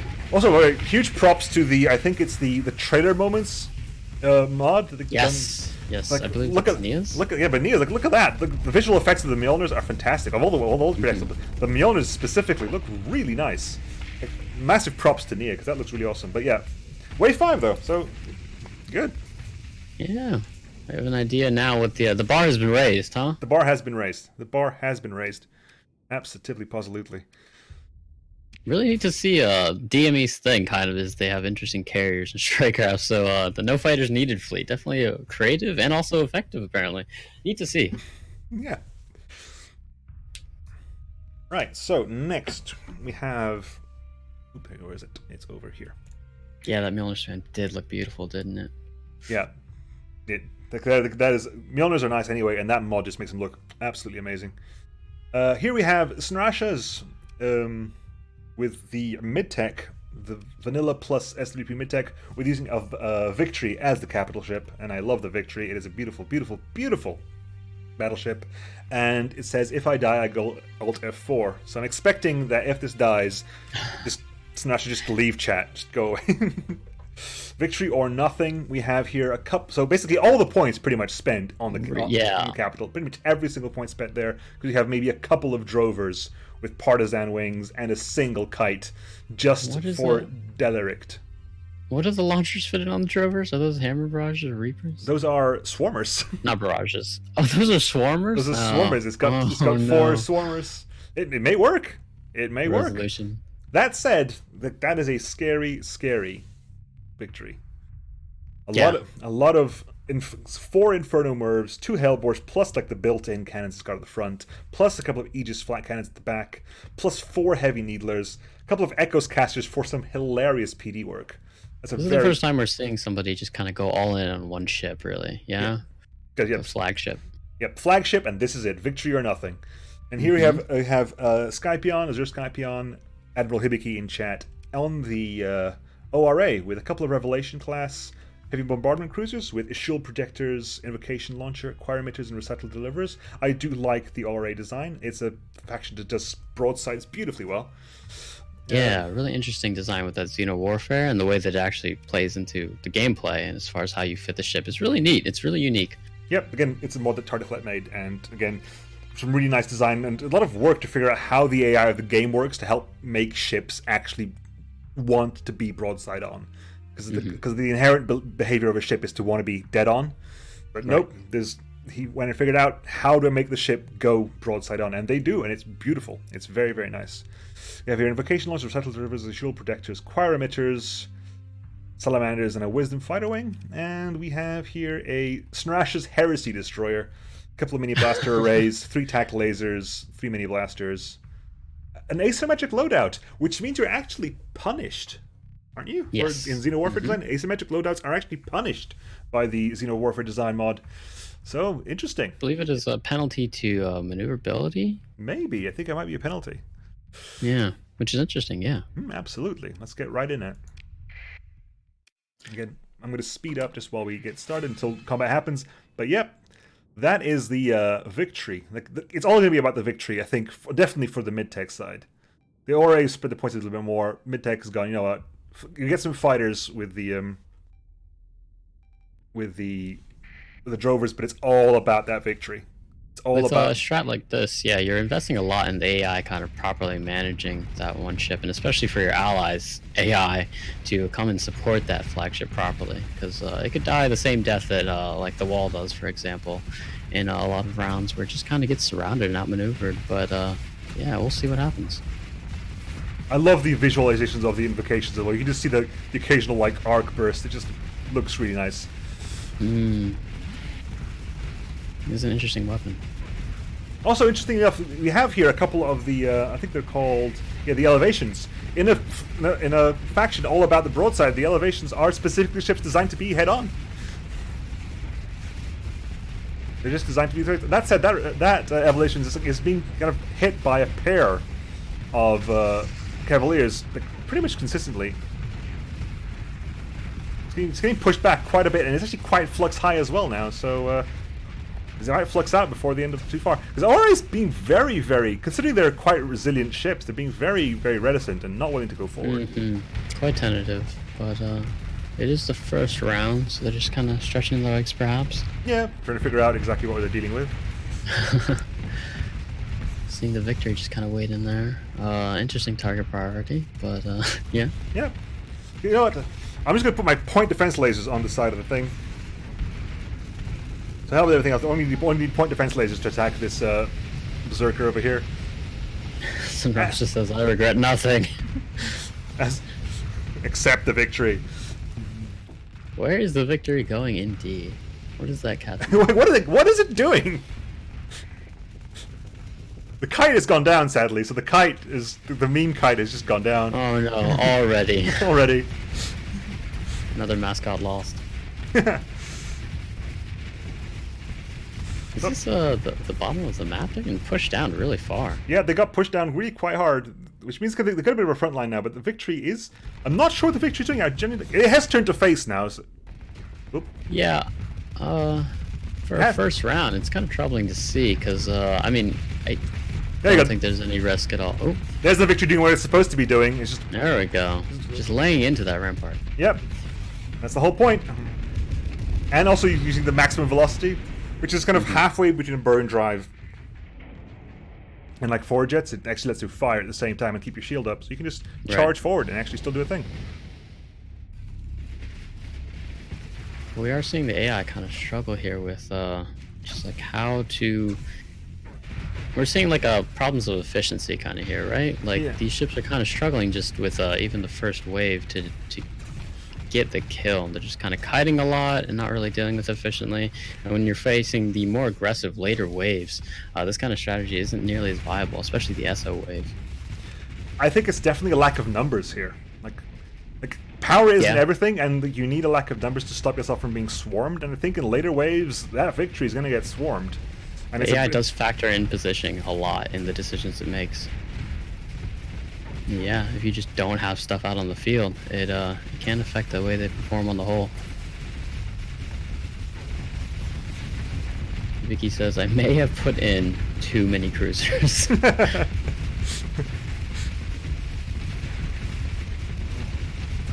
But I believe that's wave 1 cleaned up, yeah? Yep, that's wave 1 cleaned up. Or is that one signature up at the top of the map? Oh, yeah. Drover there? We have over here. We have a single rampart being soloed by a drover. It's quite healthy too. Yeah. Look at those swarmers go. Oh. Not a single one makes it through. Nope. It's got an Aegis flak cannon. I mean, if one got through, I'd be very surprised. Especially on that side. Drover seems to have noticed and has moved this from the side away of the Aegis flak cannon. Lets it burn away too. Oof, outmaneuvered. Turns out the rampart is scared of the drover and is just moving away. It's like, I'm not dealing with this. Offers itself up to the rest of the fleet.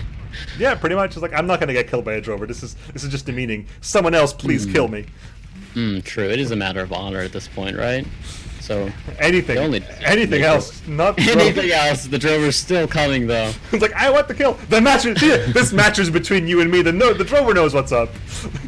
The drover knows what's up. Vacation launch is coming in. Oof, there you go. Wave 2. Alrighty. Yeah, wave 2. 2. I don't think we, like, other than the kite, we don't think we ever actually lost anything. So. Yeah, any losses? I was about to ask. Wait, wasn't there a frigate for the? Is that still alive? The kite's gone down, but other than that, nothing else has died. The lopsided frigate. Oh, there it is over on the right. Okay, yeah. It's just a kite. Yep. For now. Ooh, yeah. So this is the SO wing. So this is the one that I think they'll have trouble with, just because of raw numbers and maneuverability. Neither of these ships are particularly maneuverable. I mean, look at them push into those ships that really want to be kiting right now, it seems. Yep. I mean, their suffering will be legendary. The RA ships have great maneuverability and turning side to side, but not a lot of translation maneuverability about moving around. Right. The side to side is very important for the broadsides, but actually moving around is a bit of a problem. That Cavalier got straight into the face of that drover. Drover doesn't seem to care.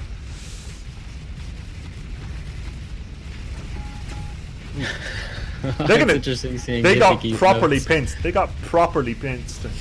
Yeah, and just Swarm, they're getting moshed on. Note to self, cruiser spam sucks. that Revelation is going to go down. That drover's down. They got completely swamped on all sides. Like that Revelation station is taking, again, it's taking flamer shots to the side. I mean, that is painful. Very short range, but that's a lot of high explosive damage in the face.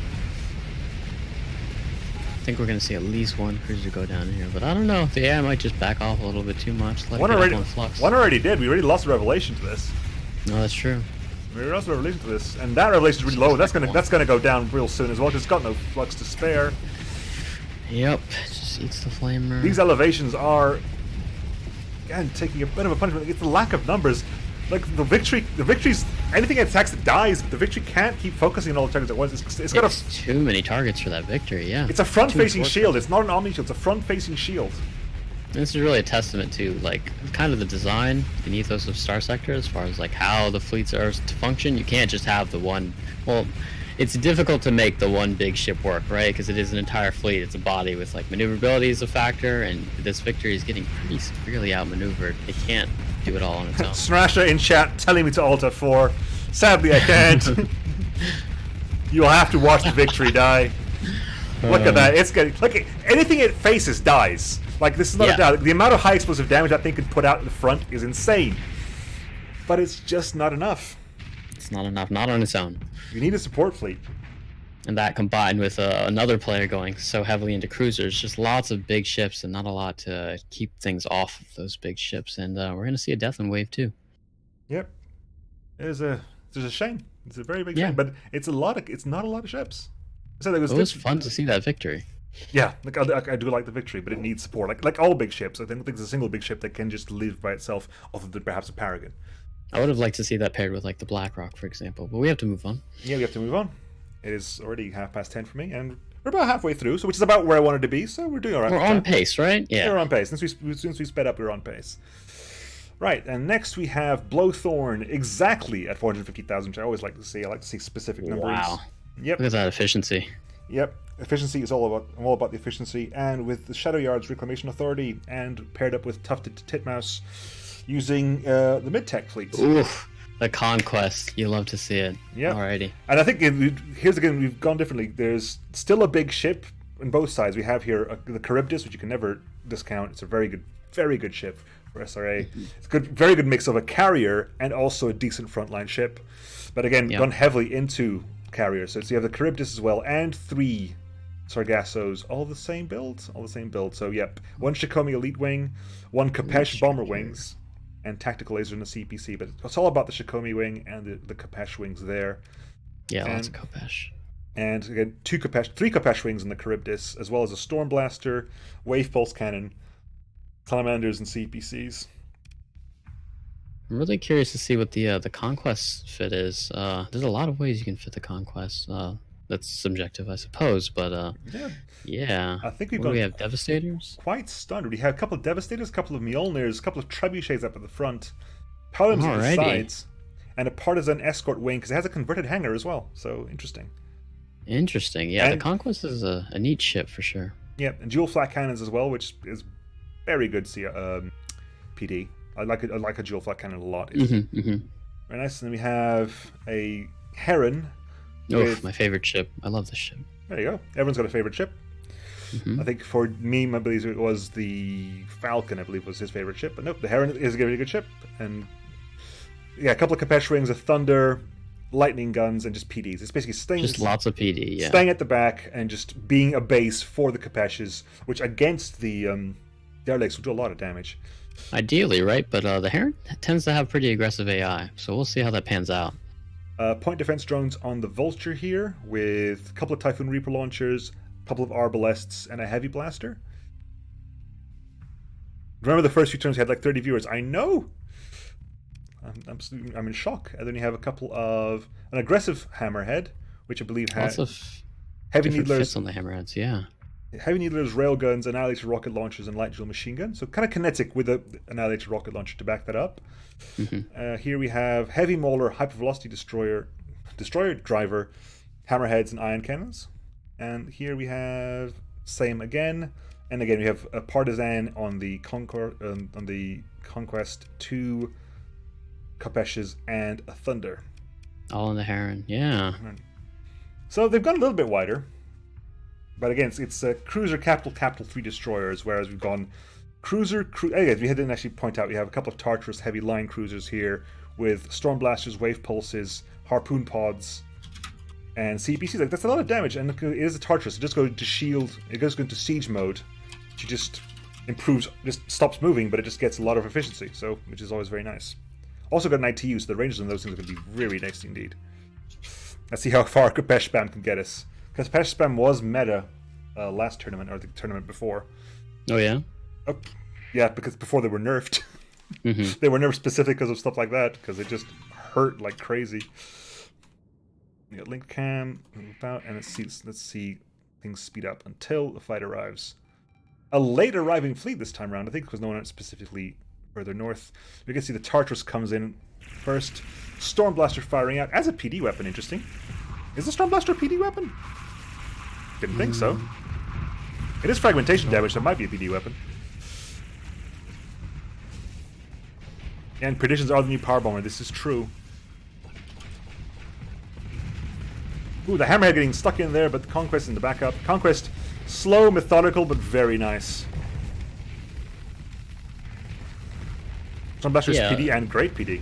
Fair enough. As far as a flagship goes, the Conquest is an interesting choice. Definitely able to put out a lot of hurt, but as far as defenses, the Conquest is a little short. It has a very small shield, relies on like range, and its large guns to kind of keep things at bay. If things get on top of the Conquest, it tends to struggle a little bit. So I'm interested to see how it performs, for sure.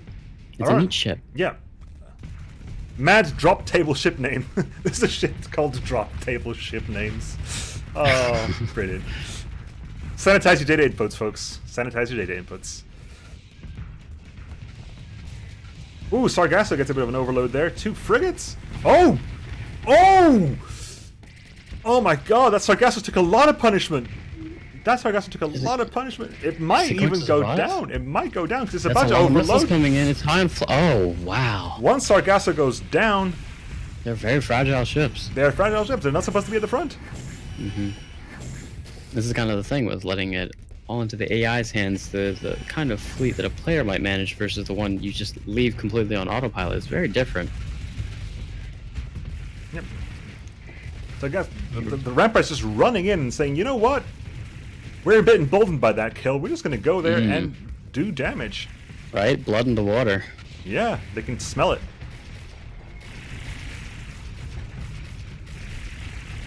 There you go. There you go. Siege mode. It stays still, and there you go. Some damage starts coming out now. Alrighty, alright. Come on, face your target, Tartarus. God. You got front-facing weapons. There you go.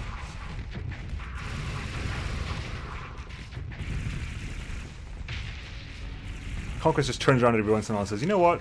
You need to die. I think the Conquest is like the original like broadside. It just doesn't do it very well unless it's piloted by a player, I think. Yeah, the AI has some interesting trouble managing it, and right now it's being swarmed by its own allies, which are closing off a lot of its fields of fire. That said, there's only one target left, so it's not as if it's... Yeah, hopefully that doesn't persist through the later stages where it matters a little bit more. I don't think it can use autopulse in the Tartarus. Because the autopulse is classified as a high-tech weapon, is it not? So, and this is a mid-tech... I don't know. Maybe it does. I don't know. Sure, what the rules are. I've never actually played in the tournament because I just don't know what the rules are. There's quite a few of them. Thago's there praising your commentary. Yeah. Well, I appreciate it. I'm happy. Seeing ion beams coming out of the Conquest. I don't know what else to put in those slots other than ion beams, honestly. It's a solid choice, all. An ion beam is a very solid weapon. Yeah, it is. There's that Heron. It's such an aggressive ship, the way the AI tends to manage it. I know that the players have some control over that, but still, it gets itself into a lot of trouble, and we might see it go down right now. There's a lot of flamers there. A lot of flamers.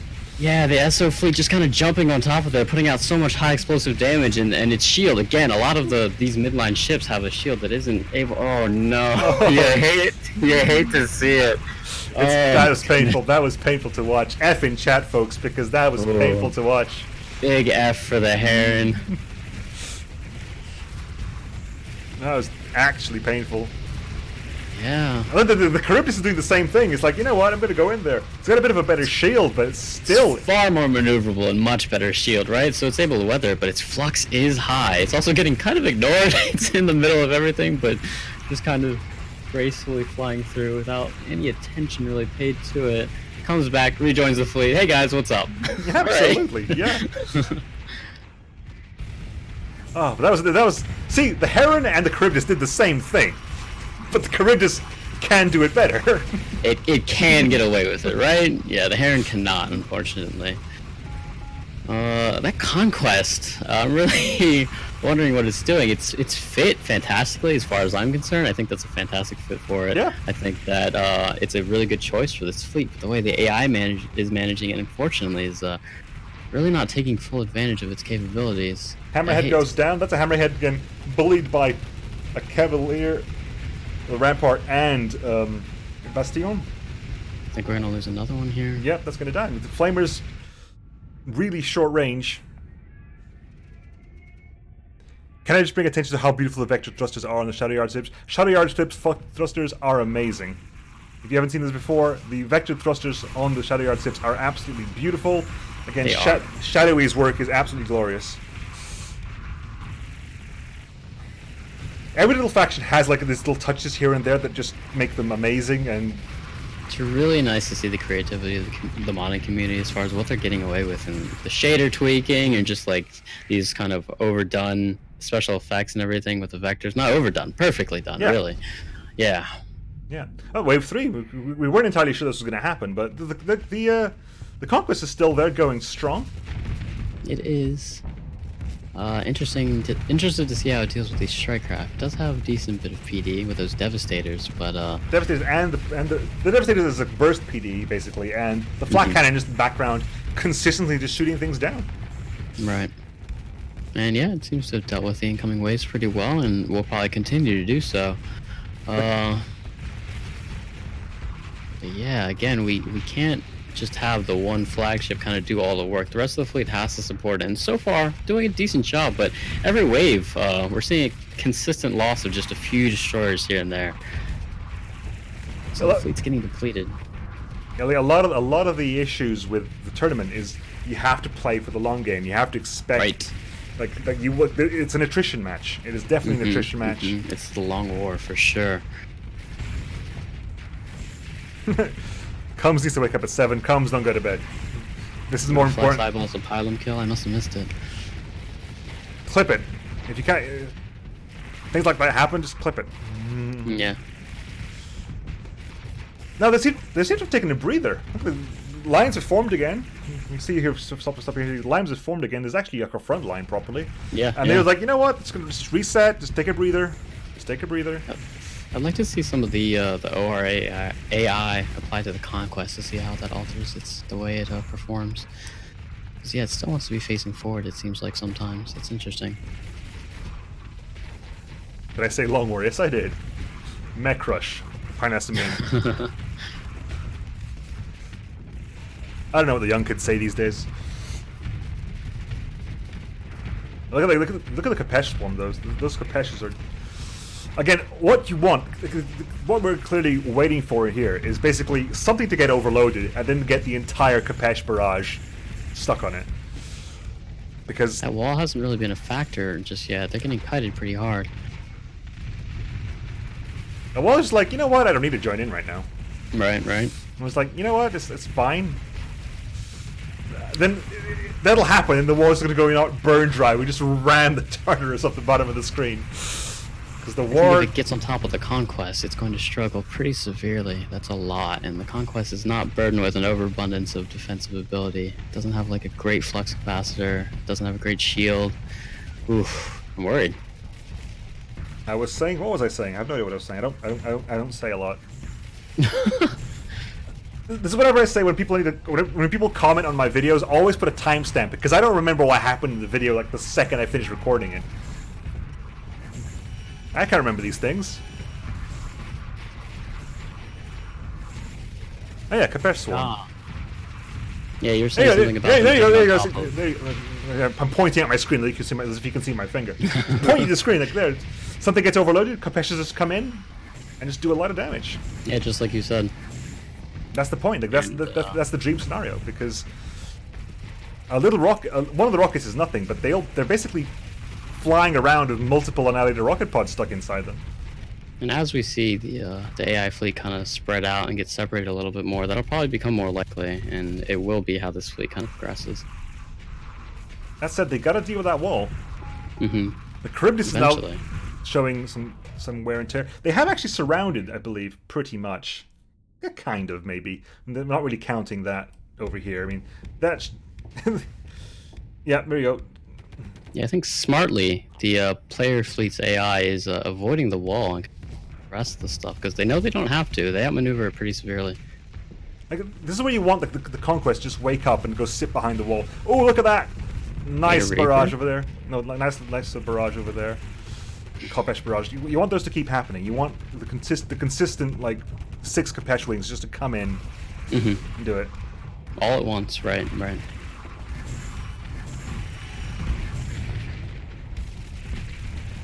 They have decided to collapse onto the wall and prioritize it, and I wonder if we'll see a hammerhead go down here, sitting right in front of all of its guns. Yeah. Some wreckage there blocking some fire. I guess it's suffering from flux problems, the wall, so... Oh, and that's a very good vulture. Oh! Unlucky! Unlucky! Yeah. But it's got more. It's got more, but that was a very unlucky Reaper. Like a single bit of fighter wreckage just got in the way. Yeah, but I do think they got this wave. Yeah, I agree. Yeah. I think they'll do it. But it's going to be a close run thing. Tartarus is having CR problems now. Sargassus is having CR problems now.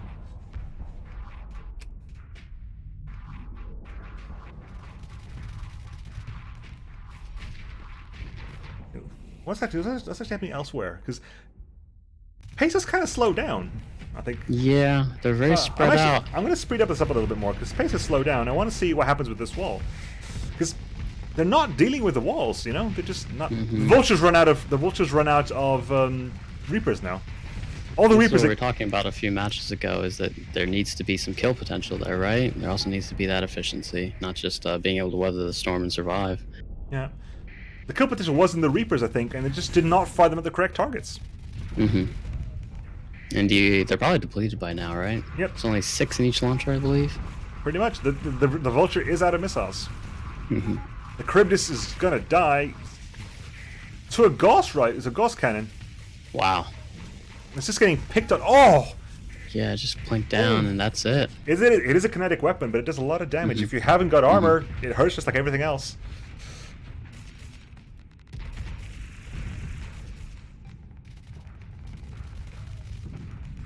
I think they left the wall too late. The wall did actually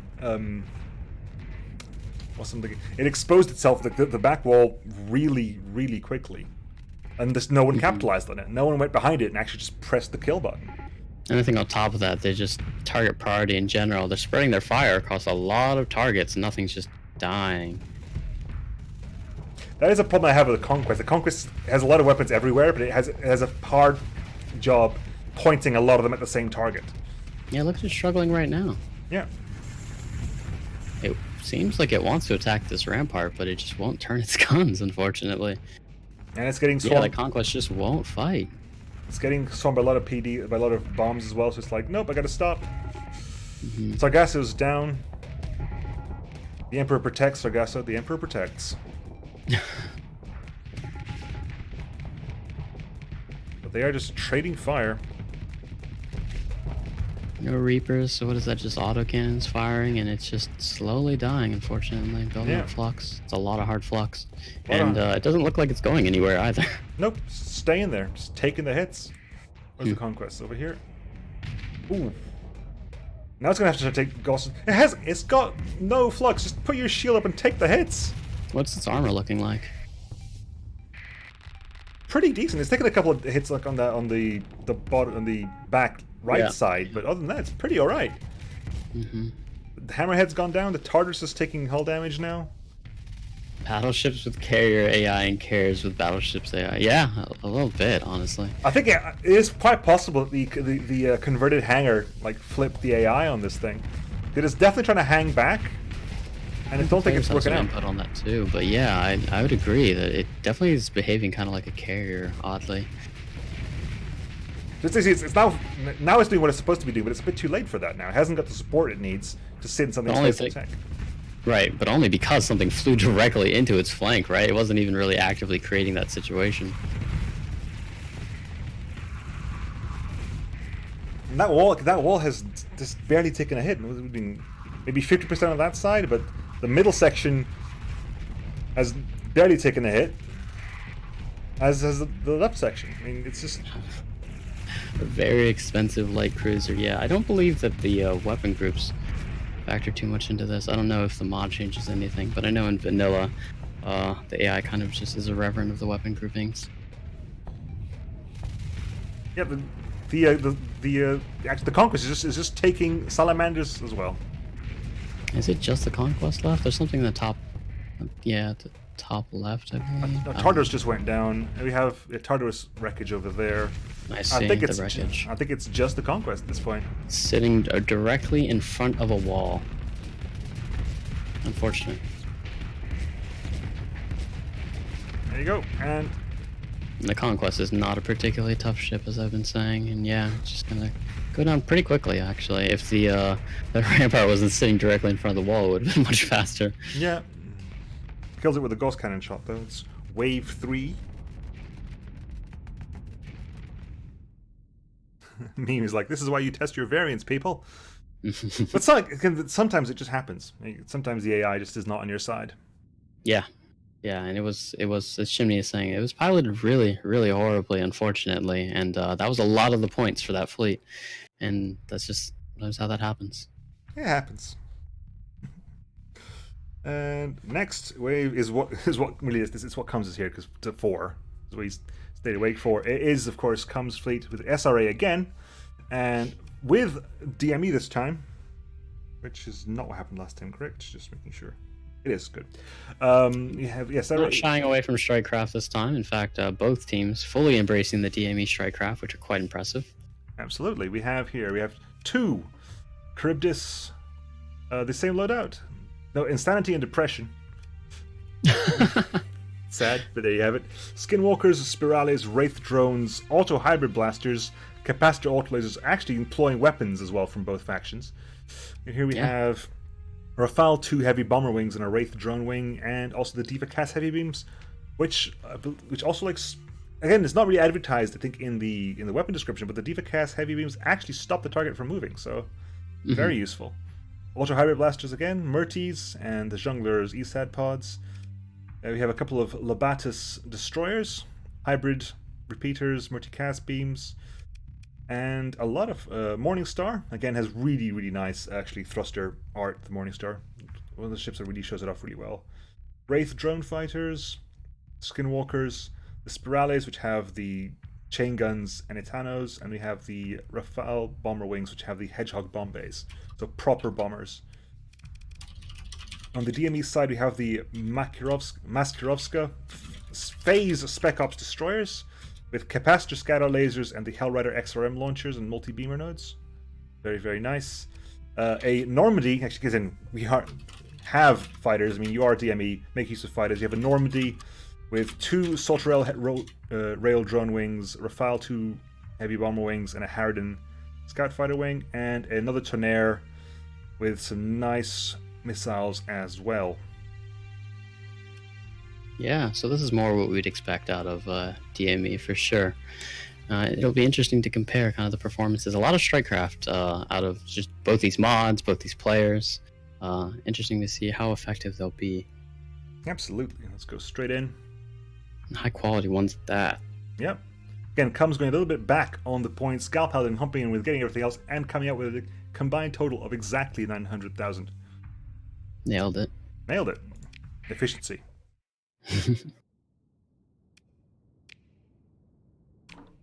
Let's zoom out as much as possible. Yeah, good artillery platform sign now. I agree. What are?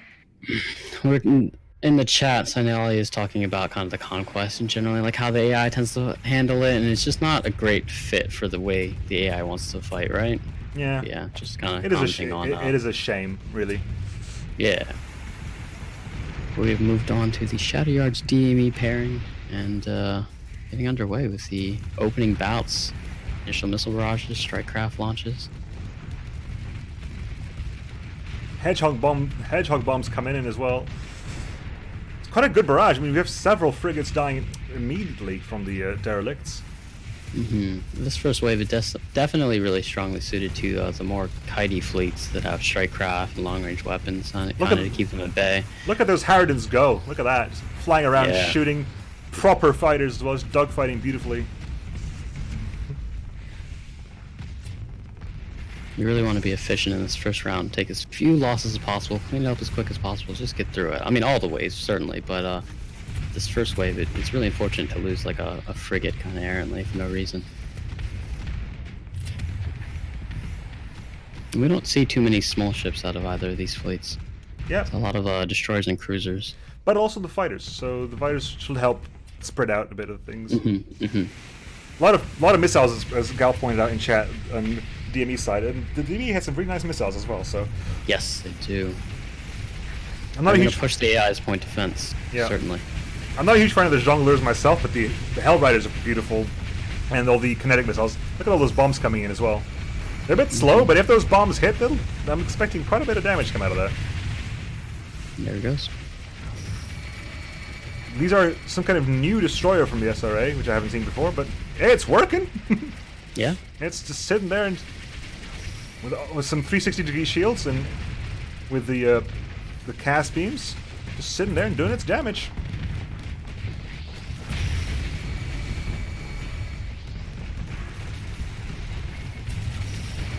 That's a Devastator Rampart, so it's going to have trouble getting through the shields. In fact, just probably won't. Yeah. And it'll die here shortly. Yeah, no problem at all.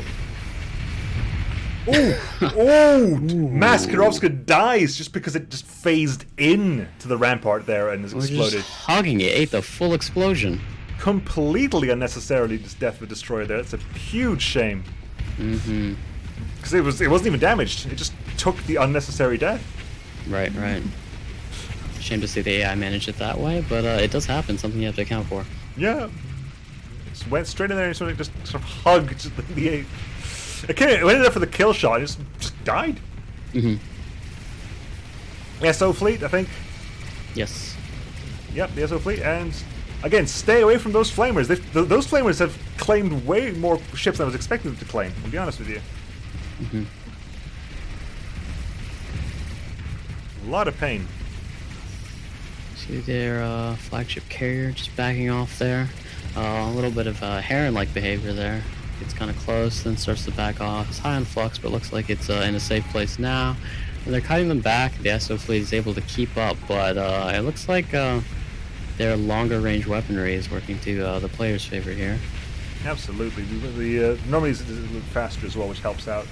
Cutting them up, spreading them out, and this is to their advantage. Yep. Ooh. Interesting. Do not show your engines to that flamer. It does not work out in your advantage. That thing can actually put in 4 flamers touching you, and that Tornado is getting roasted. He's getting absolutely roasted. 90% hull and keep going down. There's a Maskarovka somewhere getting punished.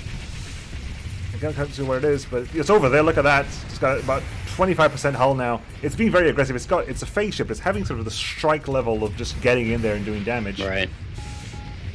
Oh, that Tornado is really suffering. It just cannot seem to get away from that rampart. It needs help. It will not be able to defeat that by itself. It needs someone else to get in there. Cover me, the captain shouts. Oh no. Pretty much, there you go. Charybdis comes in there with the Tartarus. Oh, does that? And just... Eats the explosion. That's another one down. Oh no. Can you stop doing that, Maskarovska? That's just really unnecessary. Yeah. Oh, another one there. Behavior there. Yep. Definitely the way it was just kind of tumbling around, eating those flamers. That was unfortunate to see. Yeah. I wonder what triggered that, you know? I wonder what decided, you know what, we're just going to stay here and... Right. Does it need cooking? Is it lunch? It's like I'm hungry. Just cook my lunch for me. Decided to be a hot dog for a bit. Yeah. Although it's back and it's got ammo back, so it's going to fire a lot of missiles out again. Which is stay back and fire missiles. Don't go in and attack things. Just stay back and fire missiles. That's good advice. I mean, it's a missile cruiser with missile autoforge. That's its job, you know. Right. Although, okay, we're back at the wall, the first wall, and what we want to see here is them actually taking down the wall. You know, don't just get bogged down with everything else. If you get a shot on the wall, you take the shot on the wall. Mm-hmm. We were saying with a lot of the other fleets also was that the wall would kind of put itself out of position, and that did not happen with the previous showing. So, see what happens this time, whether or not the RNG is in their favor. Yeah. Of 2 levels of the wall putting itself out of things, and also the player AI just get in there and making use of that fact. Definitely. And this is a fleet that could take advantage for sure. Absolutely. As it stands right now, they're just holding back and just trading long-range missiles and fighters. Is all of the phase ships gone? I think there's one left, but it's really low, at 10% health at this point. Because they've been very aggressive, and I think both the other 2 just died to collaterals. Yeah. Just because they just went in there and just died to enemy explosions, completely necessarily. And so far, we're just holding off. Lines have formed. Again, the lines have formed. You just have a front line, basically. And you can't just stay back this time around because they have shields. I mean, they are crappy little shields, but it means you do have to pressure them. You can't just stay back and just expect them to die. Mm-hmm. Especially with just missiles. A lot of them aren't going to get through. Absolutely. And a lot of the fighters are currently relegated what seems to be as escort mode. Oh! Yeah. The Charybdis is clearly tired of this and goes straight in and possibly regrets it as it realizes it's got essentially 3 Gauss cannons firing back at it and a wall in the distance. Because actually, you know what? I like my line. And it goes straight back into it. Seems to change its mind, yeah, and return to its line very quickly.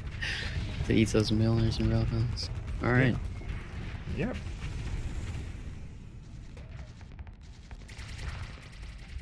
Yeah, very tentative action. What were you saying about the Maskarovka? Oh, it's probably one of the few ships that's actually trying to do anything. Maybe I was complaining of being over aggressive, but maybe I'm complaining about the rest of them being under aggressive. A bit too passive, yeah. You know? Let's get in there. They're getting pushed to the bottom of the map. It's very slow. These 2 destroyers seem to be able to do a lot of damage if they get up there. Just all they need to do is get up there. Yeah. They're relying heavily on their missiles and kiting, kind of, and nobody's pressing the issue, and so they're not being as effective as they could be. Yeah. I guess I think a lot of these bomber wings coming out of the derelicts are helping a lot to just force things back. They get spooked by the amount of projectiles. You go, you know what, hold back until they go away. But there are enough bombers out there that they can just keep the waves up. But I think what we're going to see here is Maskarovka down to possibly looks like aggressive rampart. Looks like the rampart came in rather than Maskarovska did. At least it wasn't a suicide run this time. Right. I think what we're going to see here is that the missiles are going to run out here, and the other is going to get pressured into being aggressive. And yeah, that's what we're starting to see now, I think. They're all out of missiles. Yep, missiles are running out. And they need to get in there. This is not happening unless they get in there. Mm-hmm.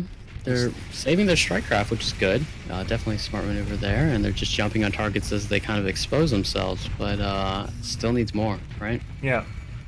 Like I said, the CR is going to be a problem. You have to get in there. They have to. Oh, the wall may be forcing the matter by charging forwards. So this might be a make or break moment. Yeah, whether or not they can take advantage of this concave, right? Yeah, if the player AI can just decide, you know what, there's a wall right here, let's actually attack this thing. But no, again, the one who wants to attack seems to be facing the wrong direction, so can't really get away, shots away with a hybrid blaster. They're targeting it, but they're not really trying to take it down, it seems, right? They're still being so tentative. Yeah. Oh, there you go. There we go. So you have some sides have now overloaded, and shots coming in from the hybrid blast, from the quad hybrid. That can do a lot of damage. Some of the destroyers are taking a lot of damage somewhere, but oof. Oh, that Lobatus, that was yeah, that's a lot of damage there. But we're focusing on the wall at the moment because this is the key point here. The wall needs to go down. It's barely taking hits right now. Let's change that to dragged. It barely took hits. And there's still a lot of ramparts out. Yeah, they've hardly killed any.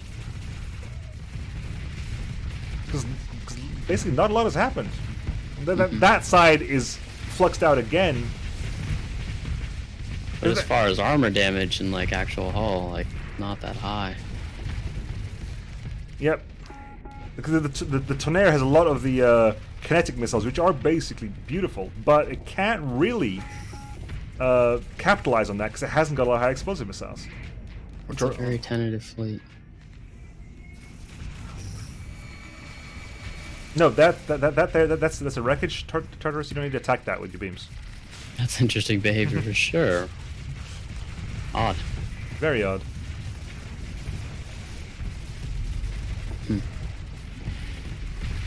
As Morgan points out in the chat, shielded derelicts are kind of nasty because they kind of get rid of the weakness that derelicts have. Is derelicts usually without shields, every bit of damage you do is permanent, whereas now it's kind of not. Oh, there's an escort on the corpse. Yeah, Shadowy is pointing out that the fighter cover, like kind of as you were saying, all the bombers and stuff, is making them really tentative as they launch their bomblets and kind of surge forward. The player AI is really hesitant to. Ooh, this could be a good hit. This could be a good hit. The bombs. Oh, a bit too slow. The hedgehogs are a little bit too slow. They can't quite get in there before the shield comes back up again. A lot of your damage is in strike craft. It comes in waves, right? And if those waves aren't big enough, then it's not going to push through and take something down as big as a wall, especially. Yeah. Also, sometimes the waves comes at a wrong time because you can't really control when the fighters are going to hit. Yeah, it's a little scattered and chaotic. Oh, here we go. Here we go. That wall's taking a little bit of pummeling now, which is what we want to see. Just stay in there. I think if that wall starts to collapse, we might have a little bit more safeness.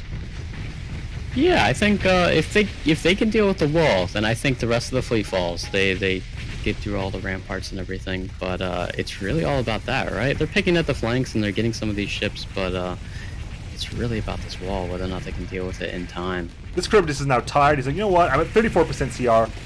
I can't live forever. Chickstick scars. That wall is determined to place itself incorrectly. A good burn for our players here. You like to see that. They're not sure what to do with it quite, though. Nope. There's like, oh, we've been charged by wall. Please back away. Back away. Which is not what we want to see. Oh, there are bombs coming in there. But the wall manages to burn away from those bombs, so the bombs don't really do anything. Oh no! The wall burns away from the bombs. Wrong angle on the bombs there, and just able to skirt away.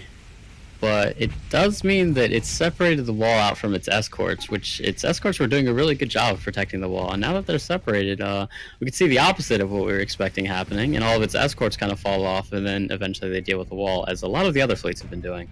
Yep, although I think it might be a little bit too little too late. Everything's got really low CR right now. Everything's suffering CR problems. 20%, 19, 18 over here, 30% on the Tonnerre, 36% here.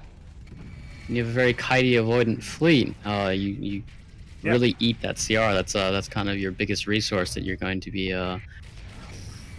Oh no, losing so much of so quickly. Yeah. Your fleet can't function without CR. Ooh, here we go. That might be a dead Cavalier right there. There we go. That's something at least. We want the fighters to come in and do a little bit more, because the fighter replenishment takes CR into account, but the fighters themselves don't. So what we want to see is the fighters coming into their own. You have a lot more room to maneuver and play around now that the fleets are more split up. Yep. Although the wall is back, the wall's saying like, don't forget about me. I'm still here. Especially because 5% CR on the Chevalier on the Charybdis right now. That's rough. I think it's fully flamed out right now. Yep. It's still spitting out strike craft, so that's nice. Ooh, the Tartars, Keeper down, Cavalier down. That's going to be a dead something, Berserker. Real soon as... Alright. Keeper, sorry.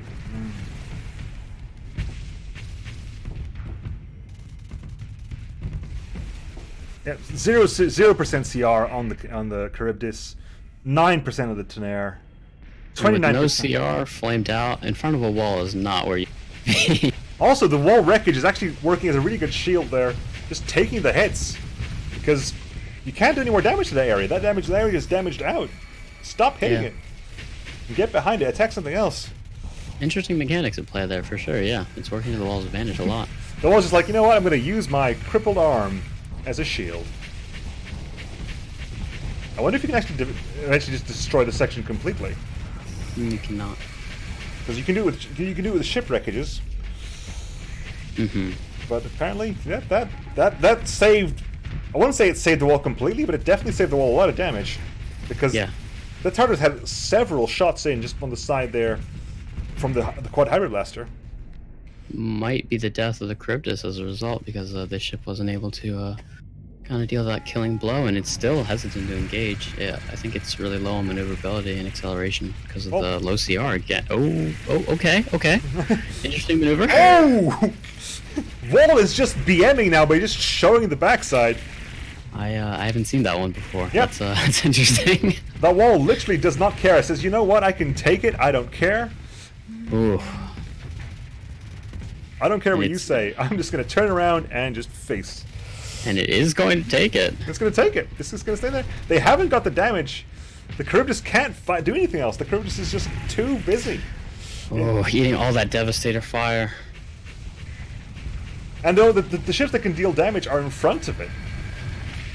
Oh, there you go. At least that's one side down. So just central wall left. Just the central wall left.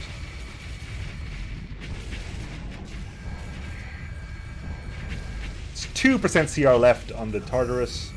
That's at 0. That's at 0. That's at 0. Everything's at 0 CR. They're going to start taking damage just by existing now. It comes as quite justifiably annoyed. Why is this wall getting to keep its modules? RG, please. RG, please. Conspiracy. Again, it shows the backside to the Charybdis. The Charybdis is like, just give me a weapon. Make any weapon fire, please. I've just got a perfect shot. How is that Charybdis alive? That wall is just amazing RNG on behalf of that wall. There you go. There you go. Proper Kaz heavy burst right into the back of that thing. Oof, nice. But still so much hull left. They're still burning through armor right now. Oh. Okay. It can't kill anything. It's got very few. It hasn't got any weapons left. No, but they also can't kill it. They have no CR left. Nope. And is anything left? What's anything left over here? We have a single Bastille and a single frigate still alive. Nothing's got CR at this point. Oh, look at that! Look at that! It's still it's gonna die.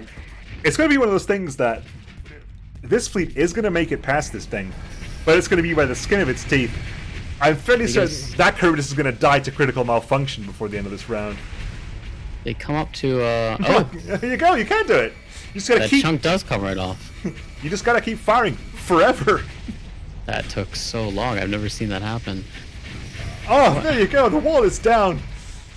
And there's still, like you said, that frigate and destroyer left to kill. Yeah, there's one frigate and one destroyer. Let's speed up the time here because Get in there. There's no CR left in this fleet. Moving to engage, he says. Oh my. Generous firing arcs on that ship, but not able to save it. Nope. The other ships can't even get close. I'm fairly certain the Tartarus is taking damage just by existing. That Charybdis is not going to last much longer. It's going to take explosive damages all over the shop. Everything's got 0 CR. You hate to see it. This is just painful. Sad, slow death, isn't it painful? Oh this no. This is just painful. This is a CR stall. Come on. Our one saving grace is that the derelicts still have CR. Mm-hmm. We're kind of seeing this mechanic at work, which is very unique to Starsector, is the way that this combat readiness works. It's interestingly reflective of real combat, and it does mean that strategies like this, these kiting strategies, not only the limited map space, but also the combat readiness mechanic, makes it so that you can't just kite your enemy forever. You can't just burn them out. It is a factor in their attrition, other than just like trading flux. Yeah. Oh, it's gonna die to. Oh! Secondary explosions. Yeah. The Tonnerre takes out the Charybdis. Was not expecting that. The Tartarus takes out the Bastion. And they make it to the next wave. Oh no, the frigate. No, there's a single frigate left. There is a single frigate left. It also has no CR. I can't even get over there to die. Come on. Come on. It's got no CR left. It can't even have a shield. All you do is fire. It's got... Look at this hole! Look at its hole! It dies to CR problems. It dies to CR problems. Wow, and here we go. Everything's got 50% off that, right? Dunno. No, they get up to full. Oh yeah, that's right. But they're no longer at peak, so it's just going to rapidly degrade, especially as they engage. Yeah, it's going to rapidly go down. And get a little bit of life. Oh, a little bit of life. The fighter CR is coming back up as well. The fighter replenishment's coming back up, but it's too little, too late. Coming in, building up. It's enough to get to wave 4, but oh, what a way to get to wave 4. It was miserable, wasn't it? Oh, that hurt. It was painful to watch. And this AI fleet has no qualms but just getting in there and completely pummeling its target. Look at that. Absolutely not. Just does not care. Just gets in there and just destroys it. Wave 4. And they make it to wave 4. That's one hell of a wave 4. Yeah, that was a rough wave 3. That was a very rough wave 3. And well done to Combs and Gal Paladin, because that was touch and go for a second there. That was touch and go. Oh my god, that was nuts. Well played. Yeah. Like, a CR death is always very painful. It's always very painful. You can't really help it. Anyway, this is the second to last round of the evening. Lightning JC in the pure vanilla loadout, and the cart is the Dabble Avionics. How did I put this? Due to some pre-tournament shenanigans and rules breakage, the management is still discussing how to apply a punishment to Lightning JC, but this is going to progress as normal, and punishment will be inflicted upon him afterwards. Anyway, down to business. We have vanilla, completely vanilla, so no ship weapons pack, nothing specific at all. And another mascot, yeah. The Reaping Time shuttle. The Reaping Time. Hey, thank you, Easy Ghoul, for the Prime sub. Sorry, get in the way. Reaping Time shuttle. It's just a Mercury with with an ITU Reaper torpedo. What? All right. And we have also Legion with the Hour Battle Carrier. Yep. The Hour Battle Carrier with HVD, 2 heavy maulers, 2 Mark 9 autocannons. That's a huge Teardar ship in the background. 2 flat cannons, a claw wing, a broadsword wing, and 2 dagger torpedo bomber wings. Interesting distribution of strike craft. What do we have here? We have an Aurora with a PD laser, ion pulsar, heavy blasters, pulse laser, and 3 ion cannons. We have a Sunder with 3 pulse lasers and 3 Ibis. Okay, with safety overrides as well. Interesting. We have a Wolf with pulse laser, 2 Reapers, a Wolf with pulse laser, 2 Reapers. We have a single Omen with burst shells and magic box PDs. Again, Omen's pretty much there just to be an EMP machine. It's really, really useful. We have a couple of dagger torpedo bombers, claw fighter, and the broadsword. And of course, on the DA side, we have a Maelstrom class Punished battlecruiser with the heavy maulers, the micro missile array, high intensity laser, the laser horn warp projectors, 2 HVDs, 2 magic rock speedy missiles, 3 Artiso revolver cannons, 6 micro missile launchers, 7 Ibises, a claw fighter wing, and a Raven heavy Wanzer wing. Which is, I love that. I love the design of the Wanzers. It's one of the shining stars of the D8 mod. We have 3 dazes, because it's discount dazes. Buy 3, get 1 Maelstrom free. Where we have the first 2 dazes, I believe, both artillery versions with Burshell beam repeaters, HVDs, micro missile clusters, SRABs, that's what I call it, SRABs, heavy emitters, 4 Ibises, and 4 Thunderbolt packs. Whereas the last one is a confused one. It is an SO, hardened subsystems, Burshell beam repeater, Trifire scatter cannon, annihilator rocket launcher. This is going to get in people's faces. Very interesting ship. It's an SO days. It's very interesting. Worryingly tall again. There's a bit too much emphasis on a big ship and maybe not enough secondaries.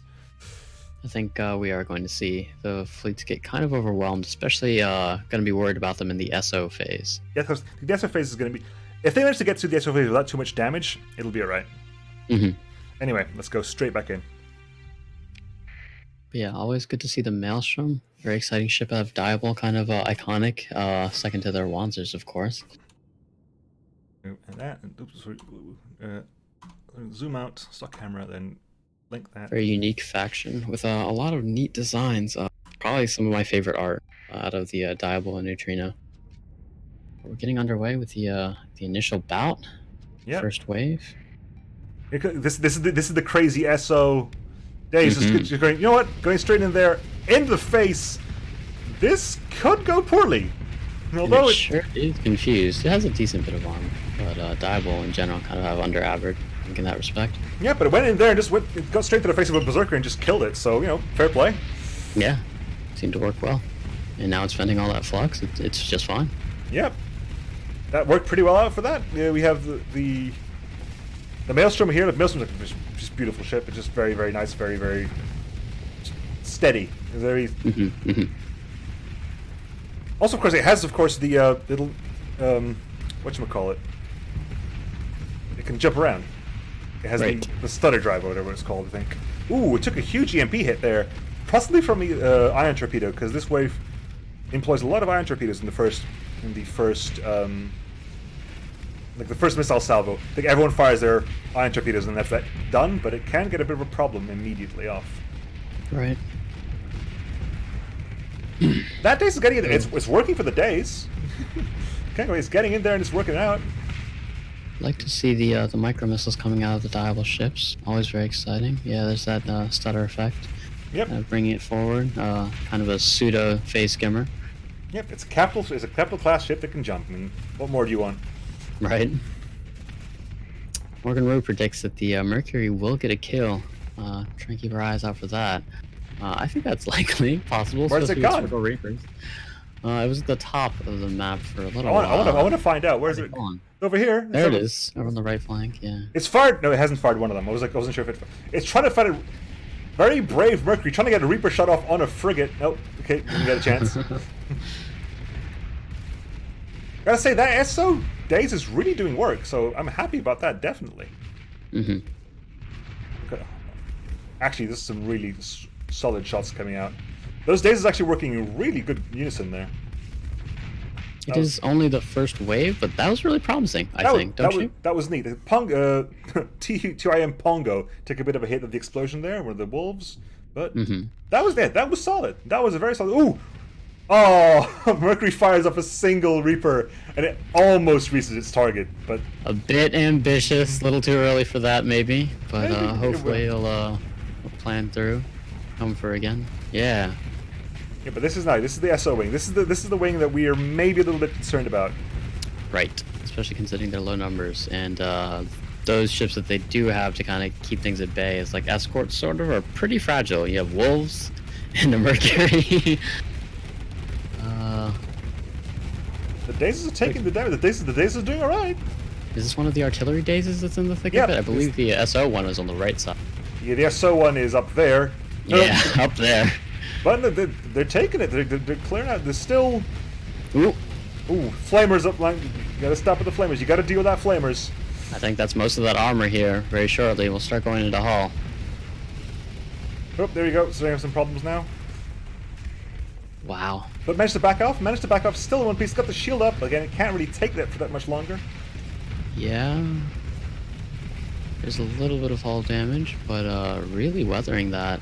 It doesn't want to for much longer, but I'm surprised. Yeah. Dazes are tough ships, for sure. For sure. Also, the really nice point about the DA, of course, the DA ships get better and better the longer they're in combat as they get more and more accurate, and that isn't resetting with every round. So, once the DA's ships hit peak accuracy, that's just going to stay. That is very true. It's an interesting hull mod that is plays to the strengths of or the setup, the format for this tournament for sure. I believe it is maneuverability and accuracy. Yeah, definitely a factor here. That Daze is just, you know what? I'm just going to stay here. It has very few flux problems because, of course, it's got SO, so it can vent its flux very quickly. It cannot active vent, but its passive vent is ridiculously high. Mm-hmm. Although, maybe this little. The Sunder's going to say, you know what, you're kind of lonely there, I'm going to go help you out, and gets distracted at the last second. Maybe that'll be enough. Good. So pull some attention off of it. That's kind of what it needed.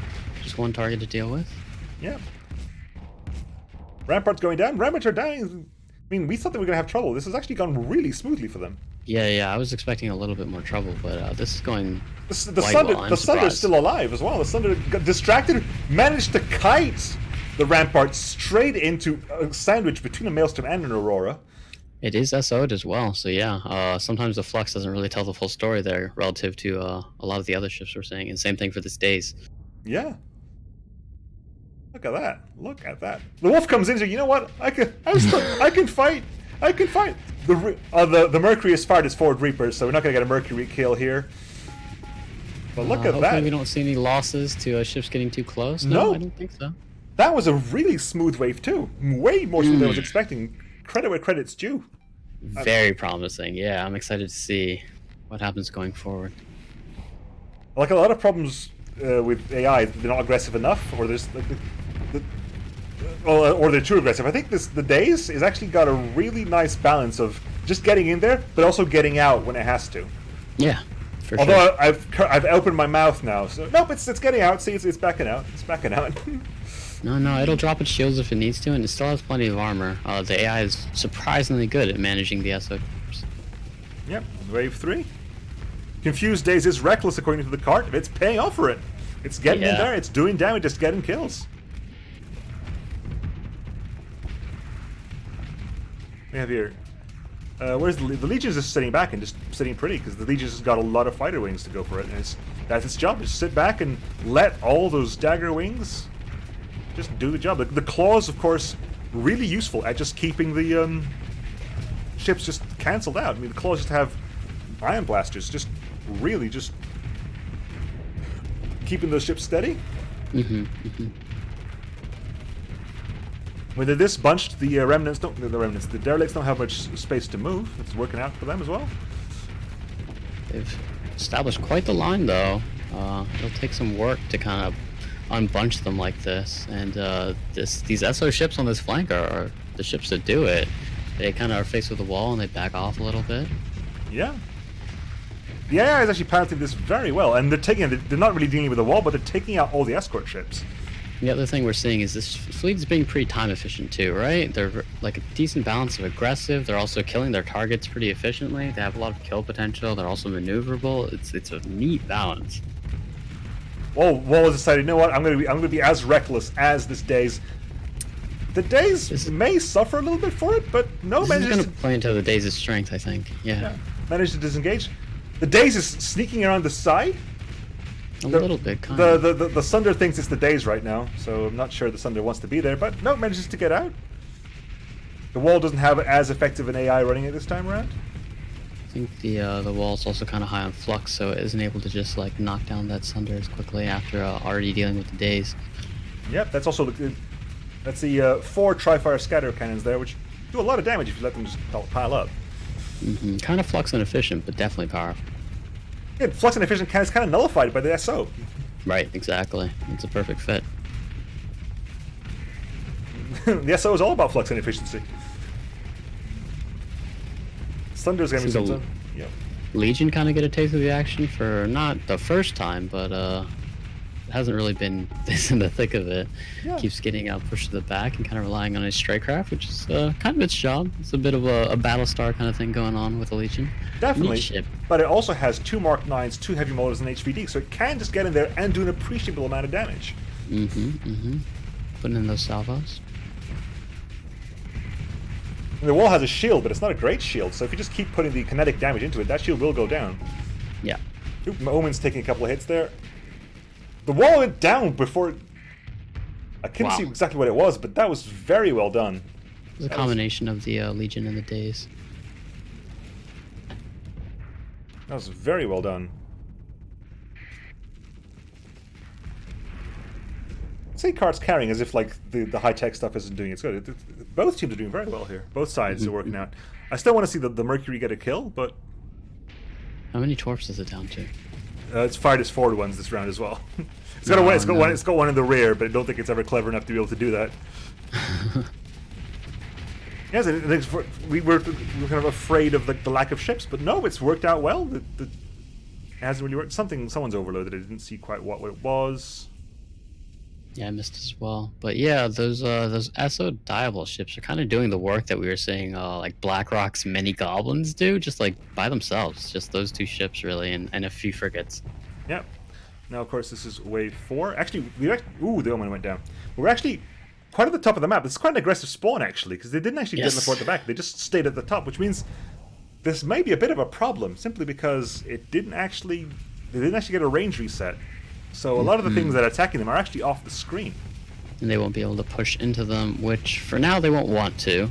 This is a long-range fleet that's going to kind of push them back and force them to deal with the strike craft and such that are coming in. But as they come to the bottom of the map, and especially as these like frigates and destroyers come forward, I'm sure they'll get knocked out, and then we'll kind of see how the battle develops from there while all the mainline ships are left.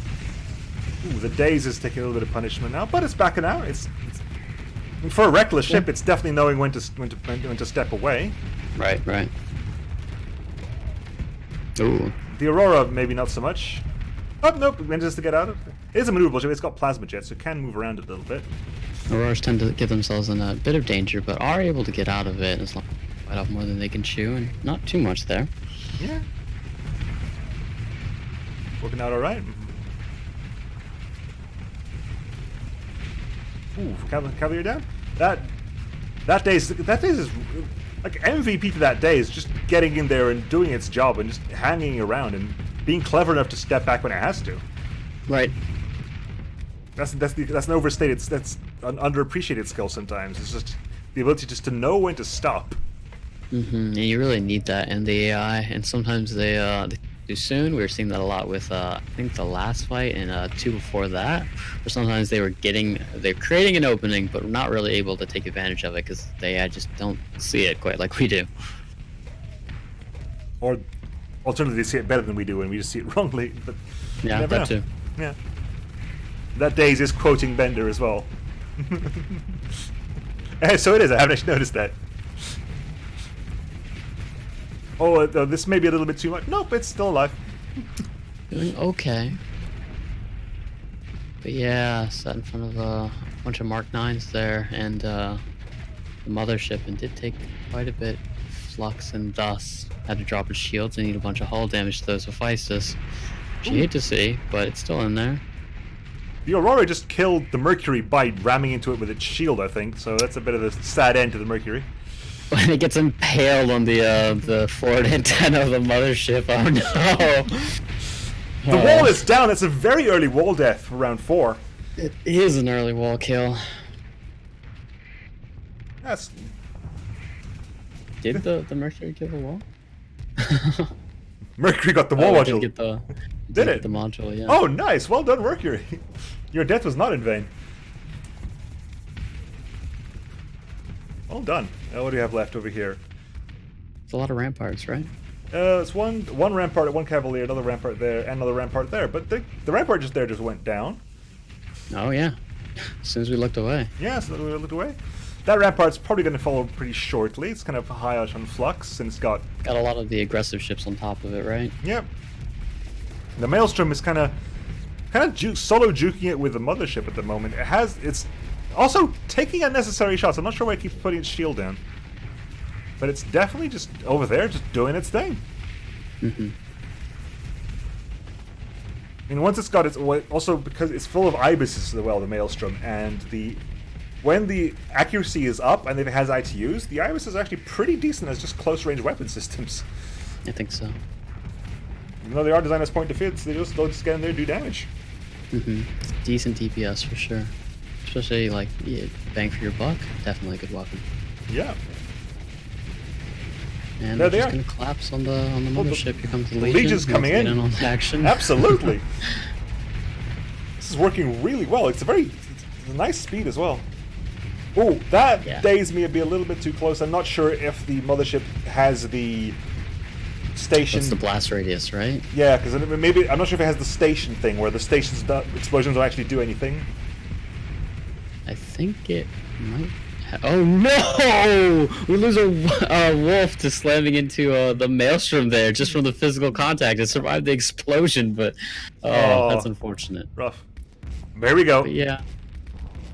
This is tough. This fleet is made up to wave 5, although this may be it. The fleet is still fine, but it's taken a beating, and this is a lot of damage. This is a lot of hard flux. I mean, those Mjolnirs are really gonna hurt. Right. It's got less support ships now, but it doesn't really have to. You have 2 Guardians flying around. That day's... Oh, still being really brave. But that may be it. That may be it, I think. Oh, that's... Oof. Wow. Oh, still alive. Still alive. Still alive. My God. How is it still alive? I don't know. It's coming back for more. Yeah, it's like... Still on high flux. Didn't even vent fully. Oh no. Doesn't even flank. Just like... Because absolutely doesn't care. And has separated. Oh, it's vented. It's got... I can't even see its hull points anymore. It must be at 0. Oh, it dies to a needler. No. It dies to a needler barrage. That's how low a hull it has. That days was amazing. Yeah. That days was absolutely fantastic. I think we're going to see the fleet struggle without the days kind of leading the charge, right? Yeah. The Aura's overloaded. The Aura's down already. Like, this may be it. But, hang on. We're still... How we do damage news? We still have a Legion. The Legion hasn't actually... Still 100% CR. That, the Maelstrom is losing CR slowly, but it's still there. Mm-hmm. And don't knock it. I mean... There's still other days over here. Yeah, just one of the artillery days is working the flanks. Just took out a Bastion by itself, and now it's going to attack one of the... And it can, because they've got a really nice mix of... There you go, overloaded it. You can make use of the fact.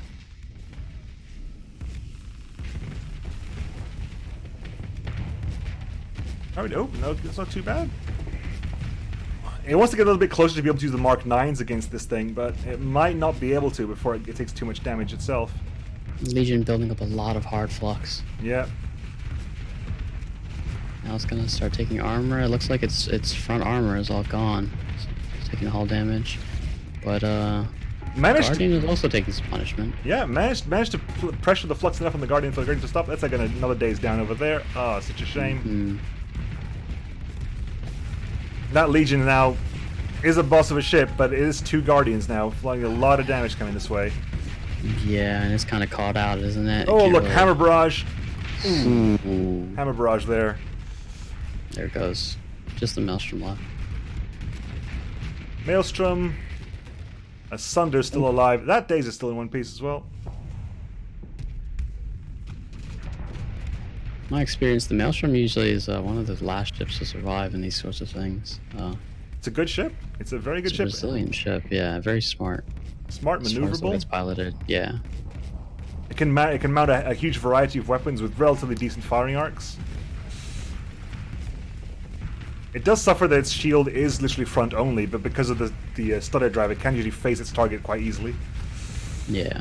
The Sunder's down. Fleet's in full retreat, sadly, but it can't retreat. High on flux. That Sunder is going to take a lot of punishment. There's no avoiding that at this point.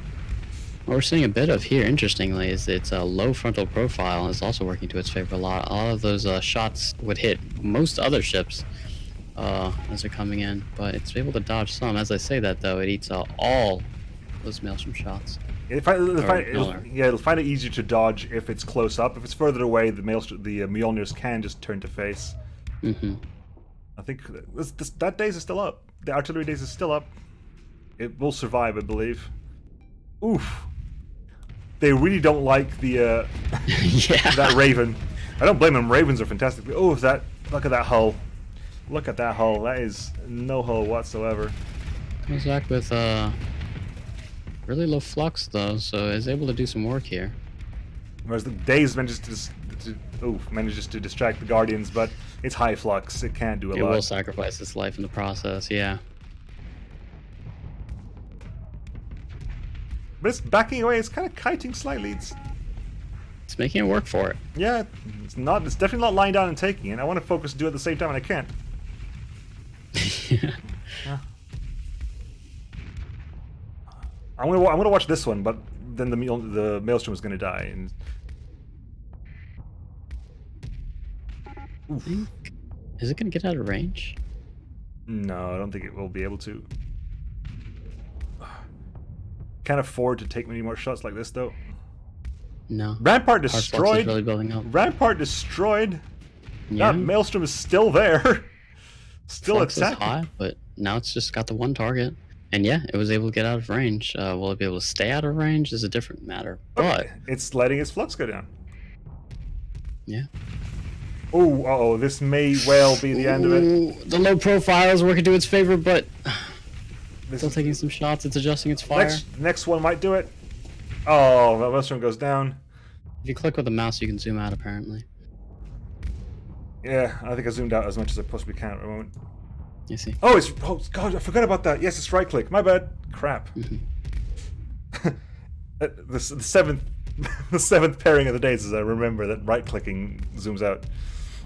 Wow. I forgot about that completely. Ooh, the Guardian's actually backing off. I think because we're too close to the map border and they just don't like it. See, yeah, I Doesn't surge us forward though. Yeah, the AI doesn't like falling to the edge of the map, so as it comes back in. Oof. Oof. And left control for slow motion. Maybe we can get a slow motion cam on the Days' final moments. If we can get the right hit in. Right. Yeah, the edge of the map, the AI kind of wonks out a little bit, and we're seeing that here, as you were saying. Yeah. Oof. I got this. Maybe it. Oh no! Look at those beautiful Mjolnir shots coming in, but that's a lot of them. That's a lot of shots. That is a lot of shots, and that's plus a couple of Maulers and a Gauss Cannon. You can just see the Gauss Cannon charging up now. Requesting assistance, takes a couple of hits, has a breather because it's a little bit too close, but that may be it. That shot. Okay. Look at the trailer. Actually, in slow motion, the Gauss trails look amazing. Gets right past the shields. Oh no. It just sneaks it in, but wave 5 for that one. Although I'm not sure what's actually going to come out at the end of it because, of course, tournament management has yet to see what's going to happen. But well played to both of them. So the DA really worked hard for this. Yeah, it was neat to see a fleet like that. Of course, we were kind of suspicious or hesitant to say that they were going to perform super well, but they turned out like really strong. The Maelstrom was always strong, so we weren't surprised by that. But the confused days, that worked really well. SO chips are fantastic. It was only the one SO chip as well. The other two were not SO'd. It was just that one specific days did really well. And then the Sunder, yeah. Was the Sunder SO'd as well? I didn't actually notice. It was SO'd as well. Fair enough.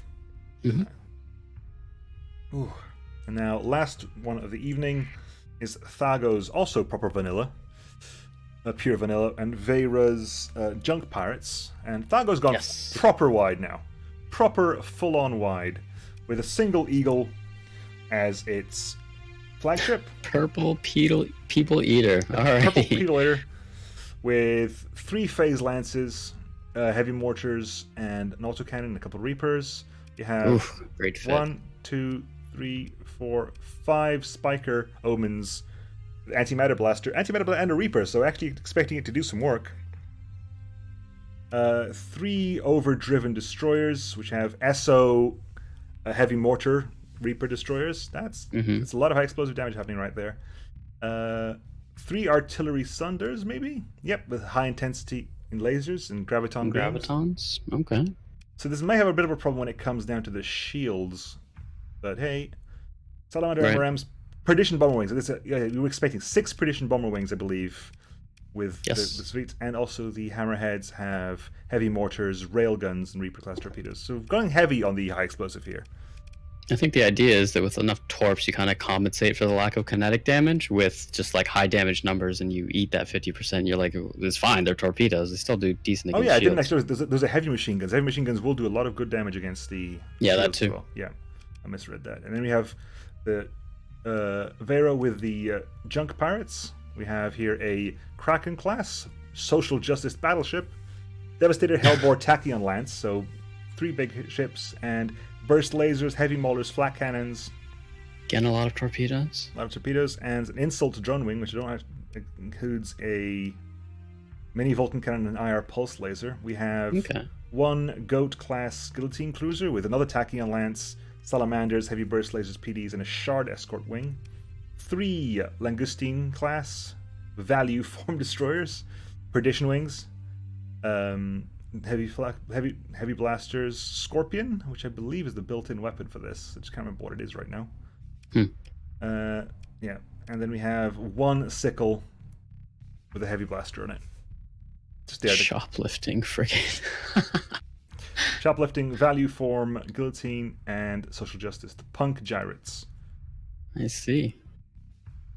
A lot of Tachyon Lances actually around. Good point made. Which are going to be quite dangerous. Very, very good against the derelicts. A lot of perditions. So many torpedoes in this fleet. Yes, I like this. This. Yeah. The insults have, there's only 1 insult, they have a mini Vulcan cannon and an IR pulse laser. Let's go for this and see what happens. Last pairing of the evening. I have no voice. Alright, so speed up. I will go into link cam. I will zoom out because I can. I never remember that I can do this. Oh god, I'm so sorry it's taken me this long. I'll know next week. Is that the shard? Oh, my bad. What is the insult then? The shards, what is the insult? The insult is perdition. I don't recall. Insult has a phase lance. Oh yeah, the insult is the fighter with the phase lance. That's crazy. But yeah, they have a lot of phase lances. Yeah, my bad. Yes, the shard has the mini Vulcan cannon, the IR pulse laser. The phase lance is on the insult.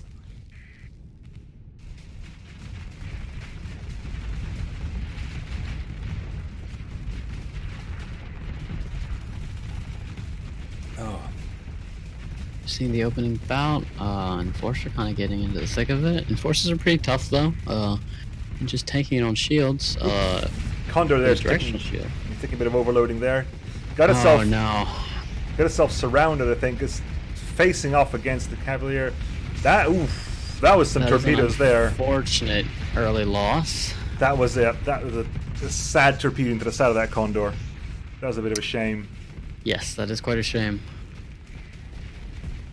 But this is kind of what happens when you go with like a very wide fleet, right? You don't get the quality carriers, you don't get like a bunch of like super resilient ships like that.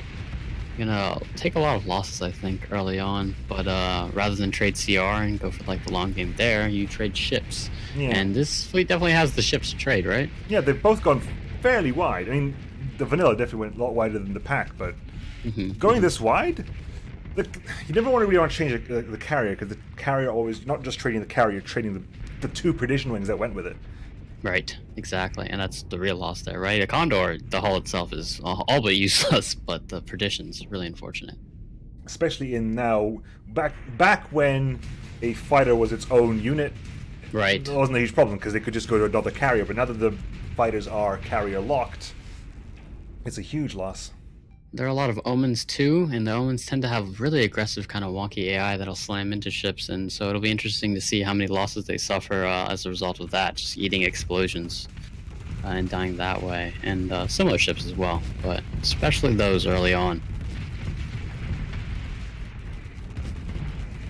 Hi, Baron. Yeah, no ship is being controlled directly because this doesn't work that way. They're all being controlled by AI. Just that the players get to control the fleets they build. They set up the fleet builds, lay them out. They all get put into a mod and submitted, and the AI just runs it from there. Which aside, sometimes you have really stupid things getting done. It is demolishing this wing, though. The SO wing is really going down quick. Yeah. Usually it's the SO wave that is kind of swarming and pushing in, and they get some kills that way, but it's the opposite happening here, more or less. Yeah. That was a very quick... Because the SO wing pushed forward, and then they just got punished for it. Yeah, exactly. They just got punished for it. Aggressive. They were saying, who cares? There's more where they came from. Indeed. Definitely the ethos there. Yeah. As far as this design, they definitely thought about this. Look at that. Very well done. But yeah, I'm liking this strategy a lot. We feasted on them. Ooh. Oh, look at that. Look at those hammers right there. Look at that. Boom. Yeah. Very good. Very good indeed. Is there anything... That was the fastest SO wave I think I've seen. Oh, there's one over here. Left. There's one Cavalier over here that's kind of soloing the Omen. Interesting secondary effect of the Omen's EMP is it's really good PD. It's like arguably the best PD against Strikecraft, against it's amazing. Incoming missiles. Yeah, it's so efficient, and they have so many of them. Just kind of putting that indirect point defense, not indirect. It's pretty direct. Putting that point defense to work. Yeah. The entire fleet is just turning around to come and... This Cavalier's a bit like, oh my god. Ooh, Reaper shot by the Omen takes away most of its health. Couple of hammers here and there. There is so much kill potential in this fleet. Just from the Omens to the larger ships, phase lances on the Eagle. That's really neat. I really like this build. Oh, here we go. This is the shield and fighter based one, so this is going to be an interesting one because it's fighter versus fighter, but there aren't a lot of actual like anti-fighter fighters. Right. The AI doesn't feel too many broadswords. Of course, the bomblets, as the Strikecraft try to push through them, they won't really avoid them super actively, so they'll just kind of slam into them a lot and may overload and die as a result of that. But yeah, nothing's really hunting their fighters, right? Yeah, it's not like at least the player AI hasn't really got any dogfighting fighter waves. Yeah, that too.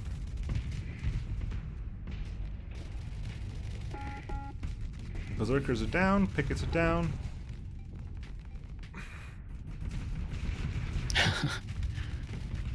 That EMP. It's really nice. That's why you always have keep an Omen around and always in single player. Keep an Omen around to guard your ship and just EMP is an amazing. Ooh. It's a really strong effect. Yeah, you always want to have at least one. Oh, this is going to be useful. This is going to be very good. Just getting high intensity lasers to the side of the wall. It's going to be really useful. You lost an enforcer over this, but this is a really nice use of its time.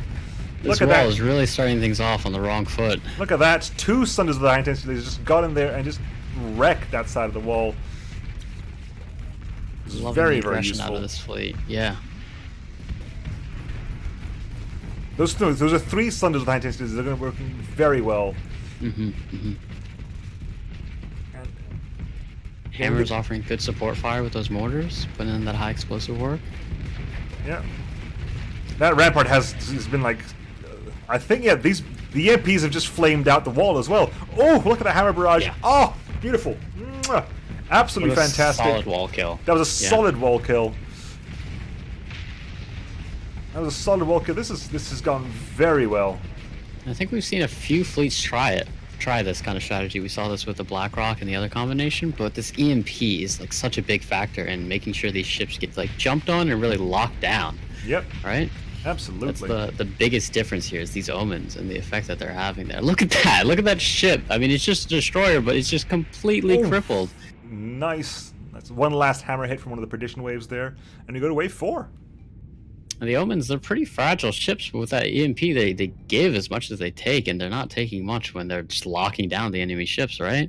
And they're still, I think they may have lost 1, maybe not even. I think I see 5. There's the Kraken. The Kraken is this one. It's not getting to do a bunch because so Yeah. much of the aggressive ships are just coming forward, and it's relatively slow. I mean, if it's needed, I'm sure it'll come into play. But right now, it's not super needed. Oh, look at that. Beautifully done. Oh, spinning Reapers. Look at the... Oh, for a second I thought the hammers were actually going to make contact with the front of the wall. No, not quite. A couple of Reapers Yeah, there. it looked like it. Oh, that is an aggressive... Enforcer's Enforcer's probably gonna go down. Yeah. Yeah, it did not... Oh! Ooh! So close to death! Nah, died. Didn't quite make it. Almost get out of their life. Almost the hero enforcer, yeah, but not quite. We're seeing the enforcers kind of get burned off. They can't be as aggressive against these later waves, and they're getting punished for it. The wall coming forward. Wall coming forward. The Kraken's gonna have a chance to have some fun now, as long as the Eagle gets out the way. Yeah, it just presents itself kind of to the Kraken, yeah? They're just trading now. Kraken's just like, yeah, I've got a Devastator wing, I've got a Tachyon Lance. We took out both sides pretty much very quickly. All that's left is the middle. Kraken's just sitting there in the middle, like, you know what, I can take this. The way these fleets are handling the wall is a really good indicator of their overall strength and performance, and this fleet is probably inarguably doing the best against the walls. Yep, this really just went down for the walls really, really quickly. Those Sunders took a really good job with the first wall. Second wall just parked itself in front of the Kraken. Everything else just destroyed the side ships, and hey, the Kraken is doing sterling work. Bada bing, bada boom, yeah. It's fantastic work. There's a rampart over there, a Cavalier over there, a couple more ramparts, a single more Cavalier, and then all that's left is the mothership. Mm-hmm. Those Sunders are so beautiful.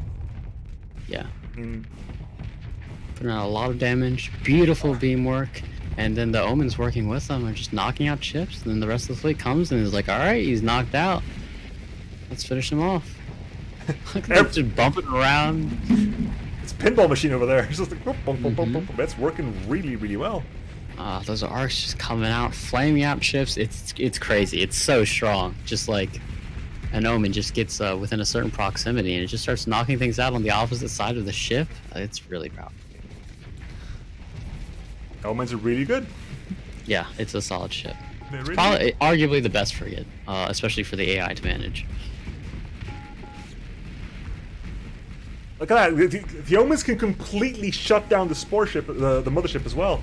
Like, complete. Oh, look at that. They're starting too. Nice hammer barrage over there. We lost an enforcer. The Omens are getting some hit, but hey. All the Omens are complaining about a little PR, but look at those hammer barrages. They're just punishing that mothership now. But this is kind of like the longest wave, and yet they're getting low on peak time, and they have to be kind of in the thick of it. But they get bumped up to the 100% at the end of every wave, and these kills are really efficient out of this fleet. It's so time efficient, and everything kind of descends out of like finding these efficiencies: efficiency on kills, efficiency on like maintaining ships and the fleet's overall strength. Yeah. And most of this fleet is intact. Yeah, we lost a lot of enforcers, which is important. It's important, but this is the most ships we've seen coming into Wave 5 out of any fleet. I think so. And I'm really curious to see how the Omens deal with these Guardians. The effect that they have on it. Because all they need to do is get behind them. Get behind the Guardians and just shut the Guardians up. So it's either isolate the Guardians from their Lancaster took a lot of damage there, because it just started to face off against the Mjolnir one. Or just deal with the escorts, kill them off, and then leave the Guardians alone. And if the Omens that Guardian's already taking damage. That Guardian's already taking damage to some of the insult drones, I believe. Yeah. Zerka's down. They're going for the side ones because these ones can't keep their shields up for very long. That's another. Ooh. Oh, nice sneak-in shot there with a hammer, manages to get that berserker. The Omens are so strong. And they're not even a factor right now. Now it's just like a lot of torpedoes being traded, initial bouts with like high volley ships. The Kraken's at the back. The Kraken hasn't even begun to sweat yet. Yeah. The Kraken, the Guardians are being pushed back. They're generally being pushed back. The Mjolnir one is having a relatively high hard flux. It can be dangerous because they're clumping up the derelict fleet, but they seem to be dealing with it pretty well so far.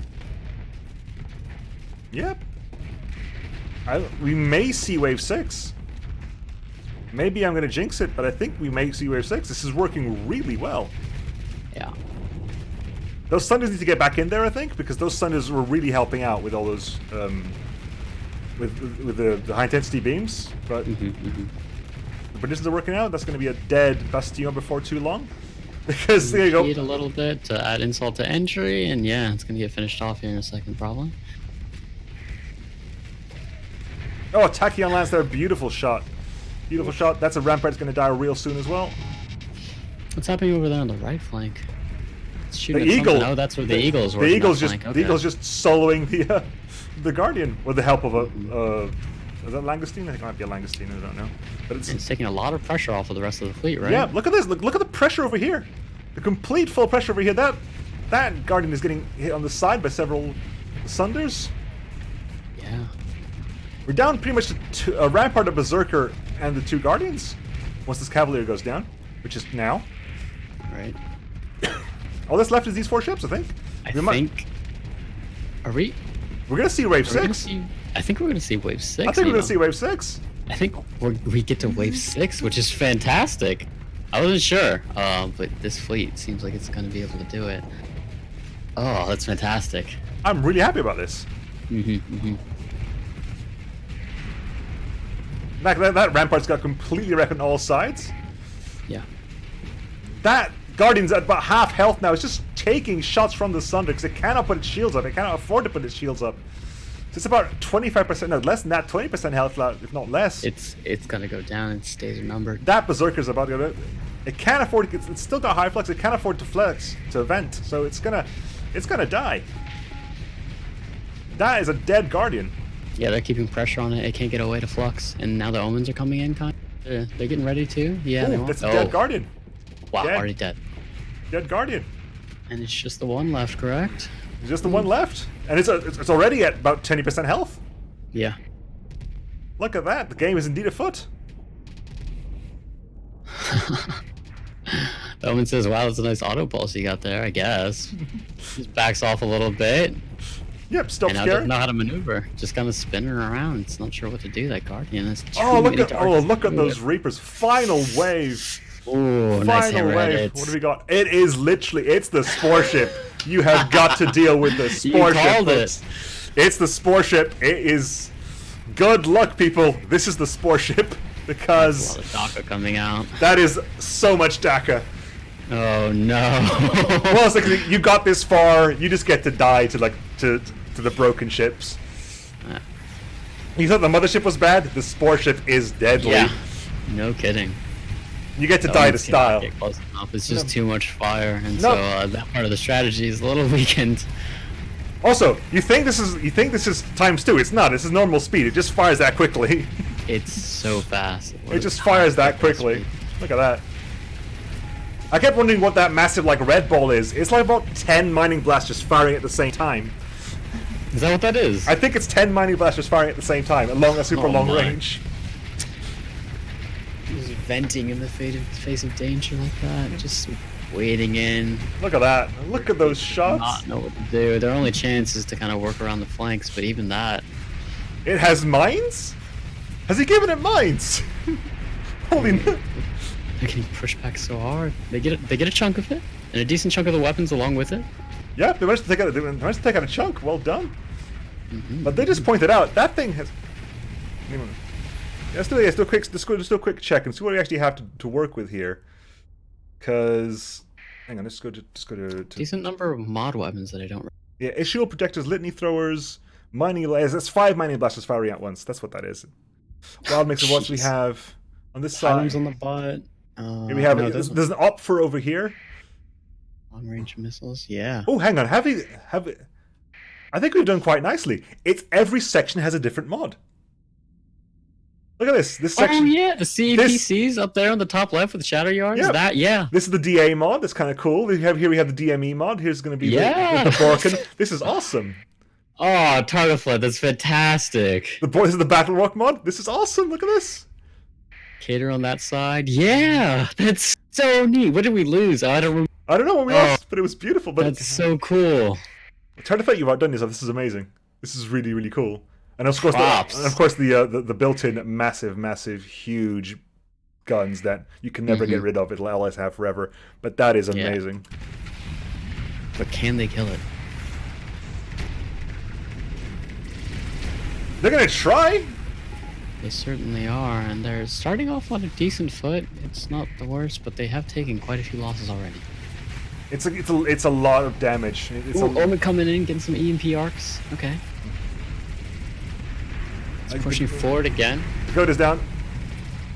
Going to work against it actually, because this is just going to help the player fleet get that concave, that's around on it, which is what they need in order to make this work. Spread its fire across multiple angles. Have we lost all the Sunders? No, there's one Sunder down back there still. Mm-hmm.